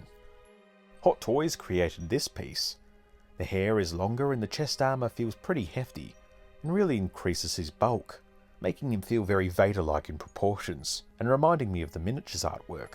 The simplicity of the animated designs comes through in some of these renderings. The choice of fabric material, whether tangible, as in real, or rendered in video games, can feel a little flat and plain. Obi-Wan's own in-game outfit is given a bit more weight with his sculpt. His white armour, more closely matching the clone troopers, could be tricking my mind into feeling it's more real, which is ironic because the clone troopers were never real until fairly recently. His Hot Toy runs into similar problems, as the pristine cream tunic and the weight of this fabric at this small scale makes it feel a little unnatural, but the ribbed texture of the bodysuit fills in that detail a bit more. The Black Series figure line also renders his outfits very well, sculpting in details and texture and keeping the proportions real. Which brings us to live action. It's perfect! Perfect! The hair's just about the right length, just like the early Ahsoka artwork. It's different in both, but they both feel right. Armour segmentation is present, and it's painted, chipped and dented in a pleasing way. Tailoring is done well, and while we're still dealing with the flat colours on the fabrics, the choice of fabric brings enough texture that it catches the light and it doesn't feel so flat. At a real scale, it folds and flows naturally. It feels like it's a real outfit worn for a purpose, while also 100% faithfully adapting an animated design that only really existed because of the limitations at the time. As the Clone Wars went on, quality improved dramatically, and saw significant changes to outfits that the animation could now handle, with flowing hair, robes and dresses, eventually culminating in a look consistent with the films. Ryder Azadi was the former Imperial Governor of Lothal in the early days of the Empire, before becoming a rebel. Played by Clancy Brown, his decades-long acting career has seen him play roles serious and dramatic, with several across Star Wars in animation and live action. By good fortune, Azadi looks somewhat like Clancy Brown, or was at least designed generic enough that Brown could play him without changing too much. It seems he's been taking better care of his skin in the years since, as Azadi and indeed other characters would have darker skin tones across the animation, likely as a result of not slip-slop-slapping under the sun of Lothal. Costume-wise, the appearances are completely different, so there's not really much to compare here. Hamato Xiono is our first Resistance character to be featured. A senator based on Hosnian Prime, he seems to be on the straight and narrow path, willing to support his son Kaz's decision to become a New Republic pilot, but being less than pleased about his Resistance spy activities. Ever the killjoy it seems, Xiono features in Ahsoka as a younger man, portrayed by Nelson Lee, reigning on Hera's parade and having considerable and somewhat concerning sway over Mon Mothma. A difference in decades and different approaches to costume design led to this Hamato bearing little resemblance to the character voiced by Z Mar. It's a fun story and character connection, but design-wise there's little to compare. I did look at both actors, and it's feasible that each could play the same character at different points in their lives, even if the age gap is only 14 years between the actors, opposed to 25 or so in the show. The bubblegum thing-like alien bounty hunter Durge is a Gendai, a centuries-old, essentially immortal being who appeared most notably in Clone Wars, and across other CW multimedia properties. Recently recanonized, the armor design varied depending upon who drew him, but focusing more on the alien within the armor, a Gendai named Rayvis appeared in 2023's Jedi Survivor, exhibiting many of the traits seen in Durge. His face is made a lot more human, likely accounting for mocap performance underneath, and his eyes are notably very human, a problem I pointed out with the previous game's Lasat, Jaro Tapal. It's less an issue here, I think, as Rayvis has a lot more texture and detail, and he's supposed to be a weird alien villain, so it just contributes to the weirdness. The tentacles are referenced, but aren't as extreme as the Clone Wars depiction. But then again, what is? The world between worlds isn't a character, but an extra-dimensional plane of reality, a world between worlds. It first appeared in Rebels, stark and simple in design, and well lit. It appears in Ahsoka, or at least something that looks like it appears in Ahsoka, now all glistening and high resolution, and dramatically lit. It's a similar sort of translation you see applied to comic book designs in the Marvel Cinematic Universe. I'm reminded of a scene in the first Thor movie, where Stellan Skarsgård's Dr. Selvig picks up a book on Norse mythology, finds an image of the Rainbow Bridge depicted as a literal rainbow, while in the reality of the film it's a crystalline structure pulsating with light and colour. It's the same approach taken here with the world between worlds, a detailed reimagining of simple drawings. The water ripples of the path, a detail carried over from Rebels, transition nicely from the crashing waves of the ocean. Everything's just a lot more detailed and fantastical, eerie and tangible, but I feel it might be a bit much. The stark simplicity of the original has a sort of Twin Peaks vibe to it, where these extra-dimensional things feel unreal because they are. Maybe going too simple would put off viewers not in the know or open-minded enough to it. They'd think it just looks cheap or fake, but I mean, how would you know that something unknowable looks fake? Rebels was simple in style, but it was capable of doing fancy effects, but deliberately didn't apply those to the world between worlds. It could have been even more eerie and, ironically, visually interesting, to be more visually sparse. Beckett Mariner and Brad Boimler are two junior Starfleet ensigns assigned to the lower decks of the USS Cerritos, and the lead characters of the animated comedy series Star Trek Lower Decks. The two transition into a live-action style in the Strange New Worlds episode Those Old Scientists, with voice actors Tawny Newsome and Jack Quaid reprising their roles. It's a fun attention to detail that both sport their characters' distinctive hairstyles. Very often cartoons will colour their characters' hair less than natural colours to instead represent a natural tone, as I assume to be the case for Boimler. Here he's purple all the way through though, and it certainly makes him stand out. The uniforms from Lower Decks fare well in live action, looking proper and not like cheaply made costumes. although in animation I did read them as being the same sort of all-like blend we saw with the TNG uniforms. I think those remain timeless to this day. Simple, practical, comfortable, well, at least the ones from Season 3 onwards were. Every time they appear next to a Deep Space Nine or Voyager-like uniform, they just make those uniforms look worse. Yularen is one of those back and forth cases, like Maul, that I wouldn't have considered talking about if not for pedants online arguing over and criticising the physical appearance of an actor. Yularen first appeared in the original Star Wars as an unnamed extra in a white or perhaps cream uniform, present in the conference room scene, and later sighted walking along the balcony of the Death Star. He wouldn't be named until a 1995 card game, the Star Wars customizable card game, and would later be featured as a recurring character across the Clone Wars. He could perhaps be said to have appeared in the most episodes of the Clone Wars as the announcer, both characters voiced by Tom Kane, using what's pretty much the same voice. If it was, it sort of feels like Yularen could have been a more central point of view character, and had a bigger impact on the story, as a distributor of information and propaganda for the Republic. The Admiral would later appear in Rebels, before a truly menacing appearance in Andor, played by Malcolm Sinclair. The uniform is upgraded to modern standards, as the original lacked the key components of Imperial uniforms like the code cylinders, a detail included or rather excluded in Rebels. Animated Yularen kinda looks like a composite of every Monty Python actor, while Rebels skews closer to the A New Hope original, and while Sinclair's performance lacks the bombast of Tom Kane's readings, this subtle and spiteful portrayal is suitable for what's a very gratuitous feature in an otherwise very grounded and restrained show. First appearing in Rebels, the Purge are spacefaring creatures capable of intergalactic travel, thanks to their natural ability to jump past Warp 9. Hang on a minute. The designs infuse elements of various sea creatures, notably whales and squid, with extra whiskers and colourful skin patterns. Sick Purge lose this coloration, but are able to gain it back through consuming the space gas, Clouds on 36, and metabolising that into hyperfuel. The Purge Ultra are supersized versions of the originals, close to a mile long, with reinforced hides thanks to their gigantic proportions. The inspirations are obvious, but are blended together with extra Star Wars flavouring to create something original and otherworldly. Returning in Ahsoka, the Purge lean more into their real-world inspirations, looking very whale-like. The skin colour is really toned down, probably to ground them in reality so they seem believable. Sure, flying whales, that's fine. Well, unless you're this guy. But blue and purple space whales? That's way too much. Star Wars has shown all manner of creatures that can exist in the vacuum of space. The Slug in Empire Strikes Back, to the Kessel Run's eldritch horror in Solo. The Purge fit in nicely. The biggest change is their teeth. Initially translucent bauble-like teeth, they're replaced with extremely whale-like bristles.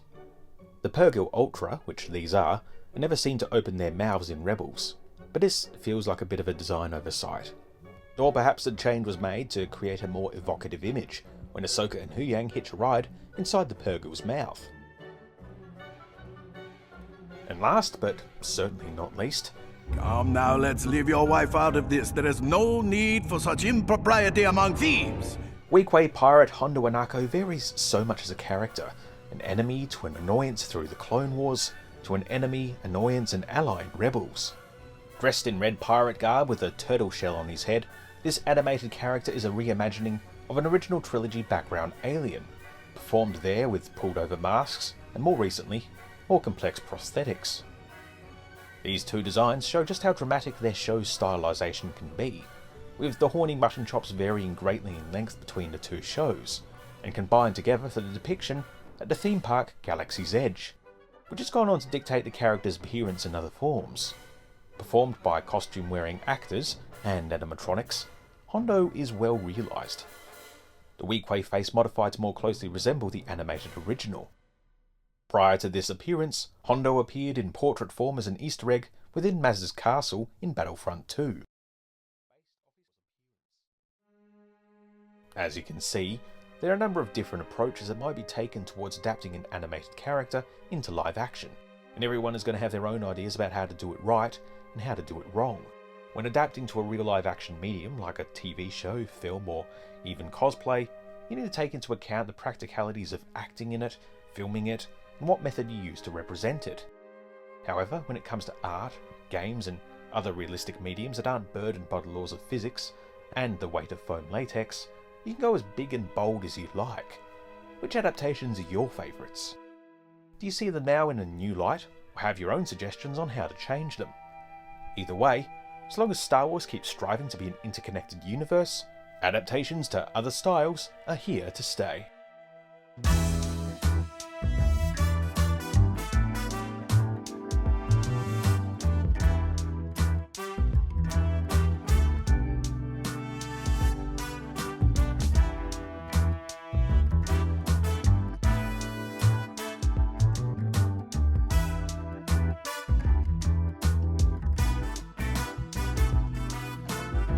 Hello and thank you for watching. I want to give a huge thank you to all the cosplayers and photographers who let me feature their work in this video. And I want to give a big thank you to my fellow collaborators, those who worked on this video or at least contributed to it: Ashla's Workshop, The Mermaid, Unknown Asajj, and Jacob and Joshua. Give those I've linked to follow, check out May's Ko-Fi and Ashla's Patreon. I myself have a new Patreon, Roy's Pentagast, and I'll be posting high resolution pictures of all my art I made for this project. I want to also acknowledge and thank the artists and makers behind these shows who made these costumes, especially the late Shauna Terpsick, who had the enviable and daunting task of bringing these characters to life in The Mandalorian, Book of Boba Fett, and Ahsoka. An Emmy-nominated costume designer, her incredible career stretches back through to the first season of Mighty Morphin Power Rangers, Firefly, and Torchwood Miracle Day. Anyway, thank you for watching. I'm Royce. See you next time. Bye for now.